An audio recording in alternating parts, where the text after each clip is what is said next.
Hi hello ಎಲ್ರಿಗೂ ನಮಸ್ಕಾರ. ನಾನು ನಿಮ್ಮ ಪ್ರೀತಿಯ ರೂಪಿಕಾ ಮಾತಾಡ್ತಾ ಇದ್ದೀನಿ. ರಾಜ್ ಮ್ಯೂಸಿಕ್ ಹಾಗೆ ರಾಜ್ ನ್ಯೂಸ್ನ ಸಮಸ್ತ ವೀಕ್ಷಕರಿಗೆ ವಾಯ್ಸ್ ಆಫ್ ಸಾಧಕ ಇನ್ನೊಂದು ವಿಶೇಷ ಪಾಡ್ಕಾಸ್ಟ್ಗೆ ಪ್ರೀತಿಯ ಸ್ವಾಗತ. ಇವತ್ತಿನ ಈ ಸಾಧಕನ ಬಗ್ಗೆ ಮಾತಾಡಕ್ಕೆ ಹೆಮ್ಮೆ ಆಗತ್ತೆ. ನಿಜವಾಗ್ಲೂ ನಮ್ಮ ಕನ್ನಡದವರು ಮಾಡ್ತಿರುವಂತಹ ಸಾಧನೆ ಬಗ್ಗೆ ನೋಡಿದ್ರೆ ಒಂದು ಮಾದರಿ ಕೂಡ ಆಗತ್ತೆ.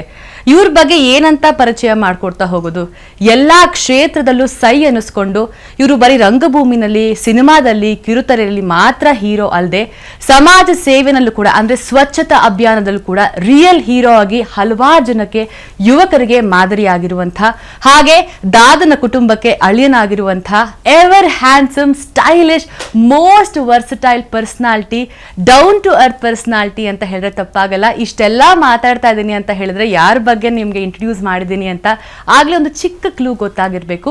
ಹೌದು, ಎಸ್, ನಿಮ್ಮ ಗೆಸ್ ಖಂಡಿತವಾಗ್ಲೂ ಕರೆಕ್ಟ್ ಆಗಿದೆ. ನಮ್ಮ ಈ ಒಂದು ವಿಶೇಷ ಪಾಡ್ಕಾಸ್ಟ್ಗೆ ಇವತ್ತಿನ ಗೆಸ್ಟ್ ಆಗಿರೋದು Anirudh sir. Sir, heartly welcome sir. Thank you. ನಿಮ್ಮ ಪರಿಚಯ ತುಂಬಾ ಚೆನ್ನಾಗಿತ್ತು. Thank you so much. ಹೇಗಿದ್ದೀರಾ ಸರ್? ದೇವರ ಅನುಗ್ರಹ. Thank you.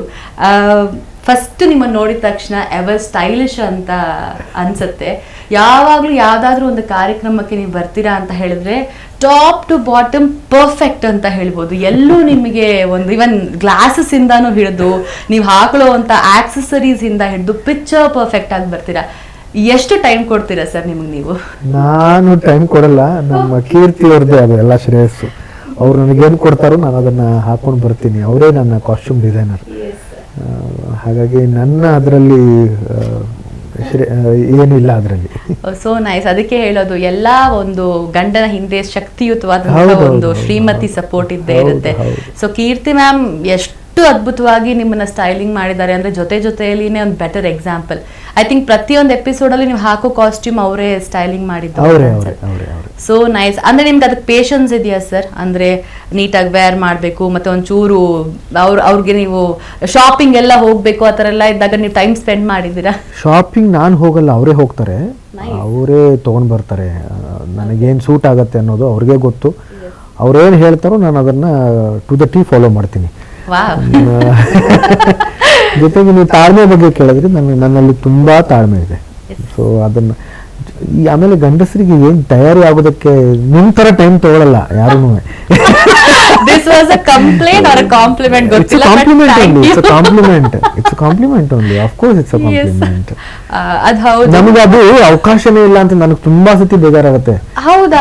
ನಮ್ಗೆಲ್ಲ ಹೆಣ್ಮಕ್ಳಿಗೆ ಬೇಜಾರಾಗ್ತಿರತ್ತೆ, ಯಪ್ಪ ನಾವ್ ಯಾವತ್ತಾರು ಒಂದು ಹೀರೋ ಆಗ್ಬಿಡ್ಬೇಕು ಅಥವಾ ಮೇಲ್ ಆರ್ಟಿಸ್ಟ್ ಆಗ್ಬಿಟ್ರೆ ಸಾಕು, 5 ನಿಮಿಷಕ್ಕೆ ರೆಡಿ ಆಗ್ಬೋದು ಅನ್ಸ್ತಿರತ್ತೆ. ಬಟ್ ಇದು ಸರ್ಪ್ರೈಸ್. ಸಿ, ನಿಮ್ಗೆ ಏನೆಲ್ಲ ಮಾಡ್ಬೋದು. ಸಿ, ಹೇರ್ ಡೂ ನಲ್ಲೇ ನೀವು ಎಷ್ಟೆಲ್ಲ ಮಾಡ್ಬೋದು. ನಮಗೆ ಆ ಥರದ್ದೆಲ್ಲ ಅವಕಾಶನೇ ಇಲ್ಲ. ನೀವು ನೇಲ್ ಪೇಂಟ್ಸ್ ಎಲ್ಲ ಮಾಡ್ಬೋದು, ಸೋ ಮೆನಿ ಥಿಂಗ್ಸ್, ಒಂದಲ್ಲ ಎರಡಲ್ಲ, ನಾನು ಹಂಗೆ ಹೇಳ್ತಾನೆ ಹೋಗ್ಬೋದು. ನಮಗೆ ಆ ಥರದ್ದು ಅವಕಾಶನೇ ತುಂಬ ಕಡಿಮೆ ಇರೋದ್ರಿಂದ ನನಗೆ ಎಷ್ಟೋ ಸಲ I feel jealous also. So this is a compliment. Yes, thank you. This is so sweet again. Sir, ರಂಗಭೂಮಿಯಿಂದ ನಿಮ್ಮ ಒಂದು ನಟನಾ ಕ್ಷೇತ್ರ ಶುರು ಮಾಡ್ಕೊಳ್ತೀರಾ. ತುಂಬಾ ವಿಶೇಷ ಅಂತ ಹೇಳಿದ್ರೆ ನಿಮ್ಮ ತಾಯಿ ಕೂಡ ರಂಗಭೂಮಿ ಕಲಾವಿದರಾಗಿರ್ತಾರೆ. ಸೊ ಯಾವಾಗಲೂ ಅನ್ಕೊಳ್ಳೋದು ಮನೆಯ ಮೊದಲ ಪಾಠಶಾಲೆ ಅಂತ ಒಂದು ಮಾತಿದೆ ಅಲ್ವಾ ಸರ್? ಅದು ನಿಮ್ಮ ಲೈಫಲ್ಲಿ ತುಂಬಾನೇ ಅದು ಇಂಪ್ಲಿಮೆಂಟ್ ಆಯ್ತಾ? ಮೊದಲ ಪಾಠಶಾಲೆ ಅಂತಂದ್ರೆ ಇದುವರೆಗೂ ಪಾಠಶಾಲೆನೇ ನಾನು ತುಂಬ ಕಲಿತೀನಿ. ನಮ್ಮ ತಂದೆ ತಾಯಿಯಿಂದ ನನಗೆ ಆಧಾರ ಸ್ತಂಭರು. ಇವತ್ತಿಗೂ ಕೂಡ ನಾನು ಸಾಕಷ್ಟು ಕಲಿತೀನಿ ಅವರಿಂದ, ಇಬ್ಬರಿಂದನೂ ತುಂಬ ಕಲಿತೀನಿ. ಜೊತೆಗೆ ಅಮ್ಮ ಅವರಿಂದ ಕಲಿತೀನಿ, ಅಪ್ಪ ಅವರಿಂದ ಕಲ್ತಿದ್ದೀನಿ, ನಮ್ಮ ಶ್ರೀಮತಿ ಕೀರ್ತಿ ಅವರಿಂದ, ಈಗ ನನ್ನ ಮಕ್ಕಳಿಂದ ಕಲಿತೀನಿ. ನನ್ನ ಮಕ್ಕಳು ತುಂಬ ತಿದ್ದುಪಡಿ ಮಾಡ್ತಾನೆ ಇರ್ತಾರೆ. Nothing to be like besides ಅವ್ರು ಇವಾಗ ವೈರಲ್ ಸ್ಟಾರ್ಸ್ ಅಂತ ಹೇಳಿದ್ರು ತಪ್ಪಾಗಲ್ಲ. ಎಷ್ಟು ಮಕ್ಕಳ ಜೊತೆ ಕ್ವಾಲಿಟಿ ಟೈಮ್ ಸ್ಪೆಂಡ್ ಮಾಡ್ತೀರಾ? ಅವ್ರ ಯೋರ್ ಡಾಟರ್ ಅಂಡ್ ಮತ್ತೆ ಸನ್ ಅವ್ರ ಬಗ್ಗೆ ಮಾತಾಡ್ತಾ ಇದ್ರೆ ಎಷ್ಟು ಖುಷಿ ಆಗತ್ತೆ ಅಂತ ಹೇಳಿದ್ರೆ, ತಂದೆ ತಾಯಿಗಳ ಒಂದು ಸಂಸ್ಕಾರದಲ್ಲಿ ಬೆಳೆಸಿದ್ರೆ ಮಕ್ಕಳು ಹೇಗೆ ಎನ್ಲೈಟ್ ಆಗ್ತಾರೆ, ಎಲ್ಲಾ ಟ್ಯಾಲೆಂಟ್ ಜೊತೆ ಕೂಡ್ಕೊಂಡಿರ್ತಾರೆ ಅಂದ್ರೆ ಐ ಥಿಂಕ್ ನಿಮ್ಮ ಮಕ್ಕಳು ಬೆಟರ್ ಎಕ್ಸಾಂಪಲ್ ಅನ್ಬೋದು. ನಿಜವಾಗ್ಲೂ it's a great thing sir. Because ಇಂಥ ಒಂದು ಕುಟುಂಬದಲ್ಲಿ ಹುಟ್ಟಿದಾಗ ಜವಾಬ್ದಾರಿ ಜಾಸ್ತಿ ಇರುತ್ತೆ. ಬಟ್ ಅದನ್ನ ತುಂಬಾ ಲೈಟ್ನಾಗಿ ತಗೊಂಡು ತುಂಬಾ ಕ್ಯಾಶುಯಲ್ ಆಗಿ ಹಾಗೆ ಅವರಲ್ಲಿರೋ ಪ್ರತಿಭೆನ ಅವರಲ್ಲೇ ಆಗಿರೋಕ್ಕೆ ಬಿಟ್ಟಿದ್ದೀರಾ. ಎಷ್ಟೊಂದು ಕಡೆ ಹೋದಾಗ ಅವರು ವೆಡ್ಡಿಂಗಲ್ಲಿ ಕೂಡ ನಿಮ್ಮ ಜೊತೆ ಹಾಡು ಹೇಳಿದ್ದು ವಿಡಿಯೋಸ್ ವೈರಲ್ ಆಗಿದೆ. ರೀಸೆಂಟ್ ಆಗಿ ಮಗಳ ಜೊತೆ ಡ್ಯಾನ್ಸ್ ಮಾಡಿದ್ದು ವಿಡಿಯೋ. ಅವ್ರಿಗೆ ಮುಂಚಿಂದ ನಿಮ್ಮನ್ನ ಯಾರು ಇನ್ಸ್ಪಿರೇಷನ್ ಅಂತ ತಗೊಂಡಿದ್ದಾರೆ ಸರ್? ಮನೆಯವರನ್ನೇ ನೋಡಿದ್ರೆ ಅದೇ ಇನ್ಸ್ಪಿರೇಷನ್ ಅಂತಂದ್ರೆ ನಮ್ಮ ಇಡೀ ಕುಟುಂಬದಲ್ಲಿ ಎಲ್ಲರೂ ನಾವು ಕಲಾಕ್ಷೇತ್ರದಲ್ಲೇ ಇದ್ದೀವಿ, ಎಲ್ಲರೂ ಪ್ರತಿಯೊಬ್ಬರೂ ಕೂಡ. ಹಾಗಾಗಿ ಆ ಕ್ಷೇತ್ರದಲ್ಲೇ ಅವರು ಇರ್ತಾರೆ ಅನ್ನೋದು ನನಗೆ ಮೊದಲಿಂದ ಗೊತ್ತಿತ್ತು. ಜೊತೆಗೆ ಅಂದರೆ ನಾವು ಏನು ಯಾವತ್ತೂ ಅವ್ರಿಗೆ ಇದೇ ಮಾಡಿ ಅದೇ ಮಾಡಿ ಅಂತ ಯಾವತ್ತೂ ಹೇಳಲಿಲ್ಲ ಅವ್ರಿಗೆ. ಅದು ಅವರಿಂದ ಅದು ಅವರಿಗೆ ಮೊದಲಿಂದ ಅದು ಬಂದಿದೆ. ಈಗ ಸಿನಿಮಾ ಕೂಡ ನನ್ನ ಇಬ್ಬರು ಮಕ್ಕಳು ತುಂಬ ಚಿಕ್ಕಂದಿಂದಲೂ ತುಂಬ ಬೇರೆ ಬೇರೆ ಭಾಷೆಗಳ ಸಿನಿಮಾಗಳನ್ನು ನೋಡ್ಕೊಂಡು ಬಂದಿದ್ದಾರೆ. ಅಂದರೆ ಜಗತ್ತಿನ ಅತ್ಯದ್ಭುತ ಸಿನಿಮಾಗಳನ್ನು ನೋಡ್ಕೊಂಡು ಬಂದಿದ್ದಾರೆ. ಸಾಕಷ್ಟು ಭಾಷೆಗಳು ಅವ್ರಿಗೆ ಬರ್ತವೆ ಕೂಡ. ಅಂದರೆ ಕನ್ನಡ, ತೆಲುಗು, ತಮಿಳು ಬರುತ್ತೆ, ಮರಾಠಿ ಬರುತ್ತೆ, ಇಂಗ್ಲೀಷ್ ಮಾತಾಡ್ತಾರೆ, ಹಿಂದಿ ಮಾತಾಡ್ತಾರೆ. ಹಾಗಾಗಿ ಇದಲ್ಲದೆ ನಾನು ಹೇಳಿದ್ನಲ್ಲ, ಜಗತ್ತಿನ ಬೇರೆ ಬೇರೆ ಭಾಷೆಗಳ ಒಳ್ಳೊಳ್ಳೆ ಸಿನಿಮಾಗಳನ್ನು ಅವರು ನೋಡಿದ್ದಾರೆ. ಅಂದರೆ ತುಂಬ ಆಸಕ್ತಿಯಿಂದ ನೋಡ್ತಾರೆ, ಎಷ್ಟೋ ವಿಷಯಗಳನ್ನು ಅದನ್ನು ಗ್ರಹಿಸ್ತಾರೆ, ಅದರ ಬಗ್ಗೆ ಚರ್ಚೆ ಮಾಡ್ತಾರೆ. ಹಾಗಾಗಿ ಅದು ಮೊದಲಿಂದ ಚಿಕ್ಕಂದಿಂದಲೂ ಸಿನಿಮಾ ಅಂದರೆ it's culmination of every art possible. ಹಾಗಾಗಿ ಅದು ಡ್ಯಾನ್ಸ್ ಆಗಿರಬಹುದು, ಹಾಡುಗಾರಿಕೆ ಆಗಿರಬಹುದು, ಎಲ್ಲವೂ ಅಭಿನಯ ಆಗಿರಬಹುದು, ಎಲ್ಲ ಒಂದು ಅಂಶಗಳನ್ನು ಅವರು ಗಮನಿಸ್ತಾರೆ, ನೋಡ್ತಾರೆ, ಕಲಿತಾ ಇದ್ದಾರೆ. ಡ್ಯಾನ್ಸು ಕಲ್ತಿದ್ದಾರೆ. ಅದು ಕಲ್ತಿದ್ದಾರೆ ಅಂತಂದರೆ ಅದು ನಿರಂತರ. ಇದು ನೀವು ತುಂಬ ಒಳ್ಳೆ ಡ್ಯಾನ್ಸರು. ಹಾಗಾಗಿ ಅದು ನಿರಂತರನೇ. ಅದು ಯಾವುದೇ ಈ ಕ್ಷೇತ್ರನೇ ಅಥವಾ ಈ ಒಂದು ಕಲೆಯಲ್ಲಿ ಯಾವುದು ನಾನು ಕಲ್ತಿದ್ದೀನಿ ಅಂತ ಇರಲ್ಲ. ಆದರೂ ಅವರು ಅವರು ಕ್ಲಾಸಸ್ಗೆ ಹೋಗಿದ್ದಾರೆ. ಆಮೇಲೆ ಈಗ ವಾದ್ಯ ಕೂಡ ನನ್ನ ಮಗ ವಾದ್ಯ ಕಲಿತಾ ಇದ್ದಾರೆ, ಡ್ರಮ್ಸ್ ಕಲಿತಾ ಇದ್ದಾರೆ. ಹೀಗೆ ಎಜುಕೇಷನ್ ನನ್ನ ಮಗಂದು ಡಿಗ್ರಿ ಆಯ್ತು ಈಗ ಮೀಡಿಯಾ ಆ್ಯಂಡ್ ಮಾಸ್ ಕಮ್ಯುನಿಕೇಷನಲ್ಲಿ. ಮಗಳು ಮೀಡಿಯಾ ಆ್ಯಂಡ್ ಮಾಸ್ ಕಮ್ಯುನಿಕೇಷನ್ ಮಾಡ್ತಾ ಇದ್ದಾರೆ. ಆಕೆ she is in the first year. ನನ್ನ ಮಗಂದು ಡಿಗ್ರಿ ಆಯಿತು. ಸೊ ಯಾವ ಒಂದು ಇದ್ರಲ್ಲೂ ಕಡಿಮೆ ಇಲ್ಲ ಅನ್ನೋ ಥರ ಬೆಳೆಸ್ತಾ ಇದ್ದೀರಾ ಸರ್. ಸೊ ಅಪ್ಪ ಅಮ್ಮ ಹೇಳ್ಕೊಡೋದು ಬೇರೆ, ಆದರೆ ಮಕ್ಕಳಿಂದ ಕಲಿಯೋದು ಒಂದಷ್ಟಿರುತ್ತೆ. ಸೊ ನಿಮ್ಮ ಮಕ್ಕಳಿಂದ ನೀವೇನು ಕಲಿಯೋಕ್ಕೆ ಇಷ್ಟಪಟ್ಟಿದ್ರೆ ಕಲ್ತಿದ್ದೀರಾ ಅಂತ ಹೇಳಿದ್ರು? ತುಂಬ ಕಲ್ತಿದ್ದೀನಿ. ನಾನು ಹೇಳಿದ್ನಲ್ಲ ಆಗಲೇ ನಾನು ಇನ್ನೂ ಕಲಿತಾನೆ ಇದ್ದೀನಿ. ಈಗ ನನ್ನ ಮೊಬೈಲಲ್ಲಿ ಯಾವುದೋ ನನಗೀಗ ಎಡಿಟ್ ಮಾಡೋಕ್ಕೆ ಬರಲ್ಲ, ಅದನ್ನು ಬಯಸ್ಕೊಳ್ತೀನಿ. ಅಂದರೆ ಮೊಬೈಲಲ್ಲಿ ನನಗೆ ಎಡಿಟ್ ಮಾಡೋಕ್ಕೆ ಬರಲ್ಲ. ಈಗ 2 ವಿಡಿಯೋಗಳನ್ನು ಜಾಯಿನ್ ಮಾಡಬೇಕು ಅಂತಿದ್ರೆ I am dependent on them. So ಆವಾಗ ಬಯಸ್ಕೊಂಡು ಅದನ್ನು ಮಾಡ್ತಾರೆ, ಬಟ್ ಅದನ್ನು ಬಯಸ್ಕೋಬೇಕು ಅದಕ್ಕೆ. ಆ ಬಾಂಧವ್ಯನೇ ಒಂಥರ ಅಮೂಲ್ಯವಾದಲ್ವ ಸರ್, ಕ್ಯೂಟ್ ಆಗಿರುತ್ತೆ. ಸೊ ಈ ರಂಗಭೂಮಿ ಬಗ್ಗೆ ಹೇಳಬೇಕು ಅಂತ ಹೇಳಿದ್ರೆ, ಎಷ್ಟೇ ಸಿನಿಮಾ ನಾವು ಸೀರಿಯಲ್ಸ್ ಅಲ್ಲಿ ಒಂದು ಕಲಾವಿದರಂತ ಗುರುತಿಸ್ಕೊಂಡು ಕೂಡ ಈ ಸ್ಟೇಜಲ್ಲಿ ಸಿಗುವಂತಹ ಒಂದು ಸ್ಯಾಟಿಸ್ಫ್ಯಾಕ್ಷನ್. ಸೊ ನಿಮ್ಮ ಫಸ್ಟ್ ನಾಟಕದ ಬಗ್ಗೆ ನೆನಪು ಮಾಡ್ಕೊಳ್ಳೋದಾದ್ರೆ ಸೊ ಅದು ಯಾವ್ದಾಗಿ? ಫಸ್ಟ್ ಅಂತಂದ್ರೆ ನಾನು ತುಂಬಾ ಚಿಕ್ಕಂದಿಂದಲೂ ನಾನು ಕೆಲಸ ಮಾಡ್ತಾ ಇದ್ದೀನಿ ವೇದಿಕೆ ಮೇಲೆ. ನಮ್ಮ ತಾಯಿನೇ ಬರೆಯೋರು ನಾಟಕ, ಒನ್ ಆ್ಯಕ್ಟ್ ಪ್ಲೇ ಈ ಥರದ್ದೆಲ್ಲ. ನಾನು ಚಿಕ್ಕಂದಿದ್ನಲ್ಲ, ಅದು 1 ಆ್ಯಕ್ಟ್ ಪ್ಲೇ ಎಲ್ಲ ಮಾಡೋರು, ಅದರಲ್ಲಿ ನಾನು ಆ್ಯಕ್ಟ್ ಮಾಡ್ತಾ ಇದ್ದೆ. ಹೀಗಾಗಿ ಚಿಕ್ಕಂದಿಂದ ನಾನು ವೇದಿಕೆ ಮೇಲೆ ನಟನಾಗಿ ಜೊತೆಗೆ ಗಾಯಕನಾಗಿ ಕೂಡ ನಾನು ಇದ್ದೆ. ನಮ್ಮ ತಂದೆಯವರಿಂದ ಗಾಯನ ನನಗೆ ಬಂದಿದೆ. ಹಾಗಾಗಿ ನಮ್ಮ ತಂದೆ ತುಂಬ ಚೆನ್ನಾಗಿ ಹಾಡ್ತಾರೆ. ಹಾಗಾಗಿ ಎರಡೂ ವೇದಿಕೆ ಮೇಲೆ ಎರಡೂ ನಾನು ನನಗೆ ಮೊದಲಿಂದ ಅದು ಇದೇ ಅನುಗ್ರಹ. ನಾನು ಮೊದಲಿಂದ ವೇದಿಕೆ ಮೇಲೆ ಈ ಎರಡೂ ಕಲೆಗಳನ್ನು ನಾನು ಪ್ರದರ್ಶನ ಮಾಡ್ತಾ ಬಂದಿದ್ದೀನಿ. ಸೊ ಈಗ ಮಗನ ಬಗ್ಗೆ ಒಂದಷ್ಟು ಇಂಟ್ರಡಕ್ಷನ್ ಆಯಿತು. ಸೊ ಯಾವಾಗ ನಾವು ಅವ್ರನ್ನ ಸಿಲ್ವರ್ ಸ್ಕ್ರೀನ್ ಮೇಲೆ ನೋಡ್ಬೋದು ಅಂತ? ಬಿಕಾಸ್ ತುಂಬಾ ಜನಕ್ಕೆ ಅದೊಂದು ಇದೆ, ತುಂಬಾ ಜನ ಕೇಳ್ತಾನೂ ಇದ್ದಾರೆ, ತುಂಬಾ ಜನ ನಿರ್ದೇಶಕರು ನಿರ್ಮಾಪಕರು ಬರ್ತಾನೂ ಇದ್ದಾರೆ. ಒಳ್ಳೆ ಕಥೆ ಸಿಕ್ಕಿದಾಗ ಖಂಡಿತವಾಗ್ಲೂ ಮಾಡ್ತಾರ. ನಿಜವಾಗ್ಲೂ ಕೆಲಸ ಮಾಡ್ತೀರಾ, ಫೀಲ್ಡ್ ಹೋಗಿ ಕೆಲಸ ಮಾಡ್ತೀರಾ. ಅದು ತುಂಬಾ ಒಂಥರ ಈ ಯಾವುದೋ ಫೋಟೋಗೋಸ್ಕರನೋ ಪೋಸ್ಟ್ ಕೊಡೋಕ್ಕೋಸ್ಕರನೋ ನೀವು ಸ್ವಚ್ಛತಾ ಅಭಿಯಾನಗಳು ಸ್ಟಾರ್ಟ್ ಮಾಡಿಲ್ಲ. ತುಂಬಾ ಚಿಕ್ಕದ ಒಂದು ಎಲ್ಲೋ ಹೋಗಿ ನೀವು ಇಲ್ಲಿ ಸ್ವಚ್ಛತೆ ಕಾಪಾಡ್ಕೊಳ್ಬೇಕು ಅಂತ ನೀವು ಒಂದು ಮೆಸೇಜ್ ಕೊಡ್ತೀರಾ, ಅದು ವರ್ಕ್ ಆಗ್ಲಿಲ್ವಾ ಅದ್ರಲ್ಲಿ ಕ್ಲೀನ್ ಆಗೋರ್ಗೆ ನಿಲ್ಸಿ ಮಾಡಿಸೋವಂಥ ಒಂದು ಎಷ್ಟೊಂದ್ ಕಡೆ ನೀವು ಅದನ್ನ ಕ್ಲೀನ್ ಮಾಡಿದ್ರೆ ಅದ್ರಲ್ಲಿ ಯಾವುದೋ ಒಂಥರ ನಿಮ್ಗೆ ಬೇಜಾರು ಅನ್ನೋದಿಲ್ಲ. ಈ ಒಂದು ಥಾಟ್ ಪ್ರೋಸೆಸ್, ನಮ್ಮ ಸಮಾಜ ಕ್ಲೀನ್ ಆಗಬೇಕು ಅನ್ನೋ ಒಂದು ಥಾಟ್ ಪ್ರೋಸೆಸ್ ಯಾವಾಗ ಯಾಕೆ ಬಂತು ಸರ್? ಇದು ಸುಮಾರು 5 ವರ್ಷಗಳ ಹಿಂದೆ ಶುರು ಆಯಿತು. ಆದರೆ ಅದಕ್ಕೂ ಮುಂಚೆ ನಿಜ ಹೇಳಬೇಕು ಅಂತಂದರೆ ನನಗೆ ಈ ಇಂಗ್ಲೀಷ್ ಸಿನಿಮಾಗಳೆಲ್ಲ ನೋಡಿದಾಗ ಅಥವಾ ಬೇರೆ ಭಾಷೆಯ ಸಿನಿಮಾಗಳು, ವಿದೇಶದ ಸಿನಿಮಾಗಳನ್ನು ನೋಡಿದಾಗ ನನಗೆ ತುಂಬ ಅನಿಸೋದು ಆ ದೇಶಗಳು ಇವತ್ತಲ್ಲ, ಅದು 1940s ಸಿನಿಮಾ ನೋಡಿದ್ರೂ ಕೂಡ ನಮಗಿಂತ ಸಾಕಷ್ಟು ಅಭಿವೃದ್ಧಿಗೊಂಡಿವೆ. ಎಲ್ಲ ದೃಷ್ಟಿಯಲ್ಲೂ ನಮಗಿಂತ ಸಾಕಷ್ಟು ಅಭಿವೃದ್ಧಿಗೊಂಡಿವೆ. ನೈಸರ್ಗಿಕವಾಗಿ ನೋಡೋಕೆ ಹೋದರೆ ನಮ್ಮ ದೇಶದಷ್ಟು ಸುಂದರವಾದ ದೇಶ ಯಾವುದೂ ಇಲ್ಲ, ಶ್ರೀಮಂತವಾದ ದೇಶ ಯಾವುದೂ ಇಲ್ಲ. ಆದರೆ ನಾವು ಅದನ್ನು ಸ್ವಚ್ಛವಾಗಿ ಇಟ್ಕೊಂಡಿಲ್ಲ. ಇದು ದುರಂತ. ಅದು ತುಂಬ ಸತಿ ನನಗೆ ಅನಿಸೋದದು. ಜೊತೆಗೆ ವಿದೇಶಗಳಲ್ಲಿ ಹೋದಾಗಲೂ ಒಂದು ನಾವು ಹೊಗಳ್ತೀವಿ ಕೂಡ ಅವರನ್ನು ಎಷ್ಟು ಚೆನ್ನಾಗಿ ಇಟ್ಟಿದ್ದಾರೆ ಅಂತ. ಅದರ ಜೊತೆಗೇ ಇನ್ನೊಂದು ಮಾತು ಬರೋದು ಅಂತ ನಮ್ಮ ದೇಶ ಈ ಥರ ಇಲ್ವಲ್ಲ ಅನ್ನೋದು ಬರುತ್ತೆ ಮನಸ್ಸಿಗೆ. ಅದು ತುಂಬ ಇತ್ತು ನನಗೆ. ಒಂದ್ಸಲ ಹಾಗೆ ನಾನು ಒಂದು ಜಾಗದ್ದು ಅಂದರೆ ಕಸ ಬಿದ್ದಿರೋ ಜಾಗದ್ದು ಒಂದಿಷ್ಟು ಪಟಗಳನ್ನು ಅಂದರೆ ಛಾಯಾಚಿತ್ರಗಳನ್ನು ತೆಗೆದು ನಾನು ನನ್ನ ಸಾಮಾಜಿಕ ಜಾಲತಾಣಗಳಲ್ಲಿ ಹಂಚ್ಕೊಂಡು ಮನವಿ ಮಾಡಿಕೊಂಡೆ ನಾನು ಸ್ವಚ್ಛವಾಗಿ ಇಟ್ಕೊಳ್ಳೋಣ ಅಂತ. ಆವಾಗ BBMP ಕಮಿಷನರ್ ಅವರು ಅದನ್ನು ಗಮನಿಸಿ ತಕ್ಷಣ ಮಾರ್ಷಲ್ಸ್ನ ಕಳಿಸಿ ಅದನ್ನು ಸ್ವಚ್ಛಗೊಳಿಸಿದ್ದೀವಿ ಅಂತ ಹೇಳಿದ್ರು. ನನಗೆ ಆಶ್ಚರ್ಯ ಆಗೋಯ್ತು. ನಾನು ಮಾರನೇ ದಿವಸ ಹೋಗಿ ನೋಡಿದ್ರೆ ನಿಜವಾಗ್ಲೂ ಸ್ವಚ್ಛ ಮಾಡಿದ್ರು ಅದನ್ನು. ಸೊ ನಾನು ನಮ್ಮ ಕೀರ್ತಿಯವರು ಅವ್ರಿಗೆ ಎಲ್ಲ ಪೌರ ಕಾರ್ಮಿಕರಿಗೆ, ಅಧಿಕಾರಿಗಳಿಗೆಲ್ಲ ಕರೆಸಿ ಅವರಿಗೆ ನಾವು ಸನ್ಮಾನ ಮಾಡೋದು. ಜೊತೆಗೆ ಹಾಗೆ ಕೇಳಿಕೊಂಡೆ ನಾನು ಇದೇ ಥರದ್ದು ನಿಮಗೆ ಕೆಲವು ಈ ಥರ ಫೋಟೋಸು ವಿಡಿಯೋಸ್ ಕಳಿಸ್ಕೊಟ್ರೆ ನೀವು ಸ್ವಚ್ಛಗೊಳಿಸ್ತೀರಾ? ಖಂಡಿತ ನೀವು ಕಳಿಸ್ಕೊಡಿ ಅಂತಂದರು. ಯಾಕೆ ಕೇಳಿದೆ ಅಂತಂದರೆ ನಾನು ಕಳಿಸಿರೋ ಜಾಗ ಸ್ವಚ್ಛ ಮಾಡಿದರು, ಆದರೆ ಅದರ ಎದುರುಗಡೆನೇ ಇರೋ ಜಾಗದಲ್ಲಿ ಹಂಗೆ ಇತ್ತು ಕಸ. ಅದಕ್ಕೆ ನಾನು ಅದು ನನ್ನ ತಲೆಗೆ ಬಂತು, ಕೇಳಿದೆ ನಾನು. ಅವರು ಖಂಡಿತ ನೀವು ಕಳಿಸಿ ಮಾಡ್ತೀವಿ ಅಂತಂದರು. ನಾನು ಆವತ್ತಿಂದ ಅದನ್ನು ಶುರು ಮಾಡಿಕೊಂಡೆ. ಅವು ಅಧಿಕಾರಿಗಳು ನಿಜಕ್ಕೂ ಹೇಳ್ತೀನಿ ತಕ್ಷಣ ಬಂದು ಅದಕ್ಕೆ ಸ್ಪಂದಿಸ್ತಾರೆ, ಸ್ವಚ್ಛ ಮಾಡ್ತಾರೆ. ಆದರೆ ಇದು ಕೇವಲ ನನ್ನ ಯಶಸ್ಸಲ್ಲ. ಅವರು ನಾನು ಹಾಕಿದ ತಕ್ಷಣ ಸ್ವಚ್ಛ ಆಗತ್ತೆ ಅನ್ನೋದಲ್ಲ.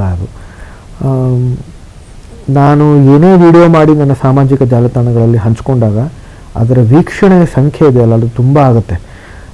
ನನಗೆ ಹಿಂದೆ ಹೇಳೋರು ತುಂಬ ಜನ, ಈ ಕಸ ಹಾಕಿದ್ದು ಯಾರು ನೋಡ್ತಾರೆ, ಯಾರು ಫಾಲೋವರ್ಸ್ ಇರ್ತಾರೆ, ಯಾರು ನೋಡ್ತಾರೆ ಅದನ್ನು ಅಂತ.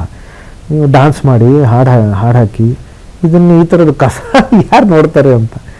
ಅದನ್ನು ನಾನು ಹಾಕ್ತಾ ಇದ್ದೆ ಅದನ್ನು. ಬಟ್ ಇವಾಗ ಎಲ್ಲದರ ವೀಕ್ಷಣೆ ಎಲ್ಲ ಸಂಖ್ಯೆ ನೋಡಿದ್ರೆ ಆ ವೀಕ್ಷಣೆ ಒಂದು ನನಗೆ ತುಂಬ ಆಶ್ಚರ್ಯ ಆಗುತ್ತೆ. ಎರಡನೇದಾಗಿ ಆ ವೀಕ್ಷಣೆ ಸಂಖ್ಯೆಯಿಂದ, ಜೊತೆಗೆ ಅಲ್ಲಿ ಕಾಮೆಂಟ್ಗಳು ಏನು ಮಾಡ್ತಾರಲ್ಲ, ಜನ ಏನು ಕಾಮೆಂಟ್ಗಳನ್ನು ಮಾಡ್ತಾರೆ, ಅದರಿಂದ ಆ ವಿಡಿಯೋಗಳಿಗೆ ಪ್ರಾಮುಖ್ಯತೆ ಸಿಗುತ್ತೆ. ಈಗ ನಾನು ವಿಡಿಯೋ ಮಾಡಿ ಯಾರು ಅದನ್ನು ನೋಡದೇ ಇದ್ದರೆ, ಗಮನಿಸದೇ ಇದ್ದರೆ, ಅದಕ್ಕೆ ಕಾಮೆಂಟೇ ಮಾಡದೇ ಇದ್ದರೆ, ಹಂಚ್ಕೊಳ್ಳದೇ ಇದ್ದರೆ ಅದಕ್ಕೆ ಪ್ರಾಮುಖ್ಯತೆಯೇ ಸಿಗಲ್ಲ. ಹಾಗಾಗಿ ಇದು ನನ್ನ ಯಶಸ್ಸಲ್ಲ, ಇದು ವೀಕ್ಷಕರ ಅಥವಾ ನಮ್ಮ ನಾಗರಿಕರ ಯಶಸ್ಸದು. So sweet sir. ಬಿಕಾಸ್ ಇವಾಗ ಸಾಮಾಜಿಕ ಜಾಲತಾಣ, ಸೋಷಿಯಲ್ ಮೀಡಿಯಾ ಅನ್ನೋದು ತುಂಬ ಜನಕ್ಕೆ ಒಂದು ಮೈನಸ್ ಕೂಡ ಇದೆ, ಪ್ಲಸ್ ಕೂಡ ಇದೆ. ಅದು ಎಲ್ಲ ಒಂದು ಕ್ಷೇತ್ರದಲ್ಲೂ ಪ್ಲಸ್ ಅಂಡ್ ಪಾಸಿಟಿವ್, ನೆಗೆಟಿವ್ ಅಂತ ಇರುತ್ತೆ. ಆದರೆ ಈಗ ಇಂಥ ಒಂದು ವೇದಿಕೆಗಳಿಗೆ ನಮ್ಮ ಸೋಷಿಯಲ್ ಮೀಡಿಯಾನ ಯೂಸ್ ಮಾಡ್ಕೊಳ್ಳೋದು ಎಷ್ಟು ಒಂದು ಇಂಪಾರ್ಟೆಂಟ್ ಅಲ್ವಾ? ಇದರಿಂದ ನೀವು ಆವಾಗಲೇ ಹೇಳಿದ್ರಿ, 1-2 ವಿಡಿಯೋ ಹಾಕಿ ಯಾರು ಕಸದ ಬಗ್ಗೆ ನೋಡ್ತಾರೆ, ಸುಮ್ಮನೆ ಏನೋ ಮಾಡಿ ಹಾಕ್ತಾರೆ. ತುಂಬಾ ಜನ ಕನ್ಸ್ಬೋದು, ಇವ್ರು ಸೆಲೆಬ್ರಿಟಿ ಅಲ್ವಾ, ಮಾಡಿದ್ರೇನೋ ವೀಕ್ಷಣೆಗೋಸ್ಕರ ಮಾಡ್ತಾರೆ ಅಂತ. ಖಂಡಿತ ಅಲ್ಲ. 5 ವರ್ಷದಿಂದ ಎಲ್ಲ ಏರಿಗೂ ಖುದ್ದು ನೀವೇ ಹೋಗಿ, ನೀವೇ ರೆಕಾರ್ಡ್ ಮಾಡಿ, ಆಗ್ಲಿಲ್ಲ ಅಂತಂದ್ರೆ ಇಷ್ಟು ಫಾಲೋ ಅಪ್ಗಳು ಮಾಡಿಕೊಂಡು, ಹಾಗೆ ಅವ್ರಿಗೆ ಏನ್ ಬೇಕೋ ಅದನ್ನ ನೀವು ಸೌಕರ್ಯ ಮಾಡ್ಕೊಳ್ಳೋ ಅಂತ ಒಂದು ಜವಾಬ್ದಾರಿ. ಹಾಗೆ ಮುಖ್ಯವಾಗಿ ನಮ್ಮ ಒಂದು ಯಾರಾದ್ರೂ ಪೊಲಿಟಿಷಿಯನ್ ಅಕಸ್ಮಾತ್ ಇವಾಗ ನೀವು ವಿಡಿಯೋ ಹಾಕ್ತಾ ಇದ್ದೀರಾ ಅಂತ ಹೇಳಿದ್ರೆ ನಿಮ್ದು ವಾಟ್ಸಪ್ ಅಲ್ಲಿ ಬಂತು ಅಂದ್ರೆ ಅವ್ರು ಅಲರ್ಟ್ ಆಗಿ ಕಾಯ್ತಿರ್ತಾರೆ. ಹಂಗಾಗಿದೆ ನಮ್ಮ ಒಂದು ಅಧಿಕಾರಿಗಳು ಕೂಡ ಒಂಥರ ಹುಮ್ಮಸ್ ಕೂಡ ನೀವು ಓದಿಸಿದ್ದೀರಾ ಅಂತ ಹೇಳ್ಬೋದು. So hats off for your greatest initiation sir. ನಿಜವಾಗ್ಲೂ ನಿಮ್ಮಂಥ ನಟರು ಅನ್ನೋದಕ್ಕಿಂತ ನಿಮ್ಮಂಥ ನಾಯಕರು ನಮಗೆ ಇನ್ನ ಜಾಸ್ತಿ ಬೇಕು.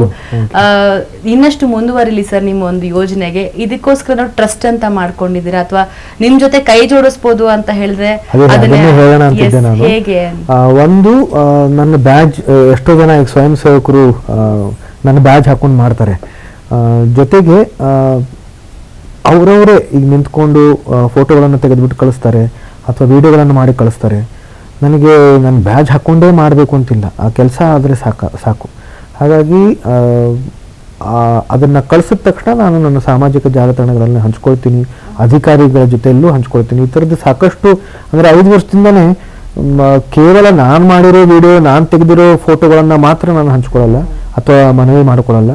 ಬೇರೆಯವರು ಯಾರೇ ಕಳಿಸಿದ್ರು ಕೂಡ ನಾನು ಅದನ್ನು ಹಾಕ್ತೀನಿ. ಇವನ್ ರಸ್ತೆಗೂ ಕೂಡ ಅದನ್ನು ತಕ್ಷಣ 2 ರಸ್ತೆಗಳು ಅಂತೂ ತಕ್ಷಣ ಅವರು ಡಾಂಬರೀಕರಣ ಮಾಡಿದ್ರು.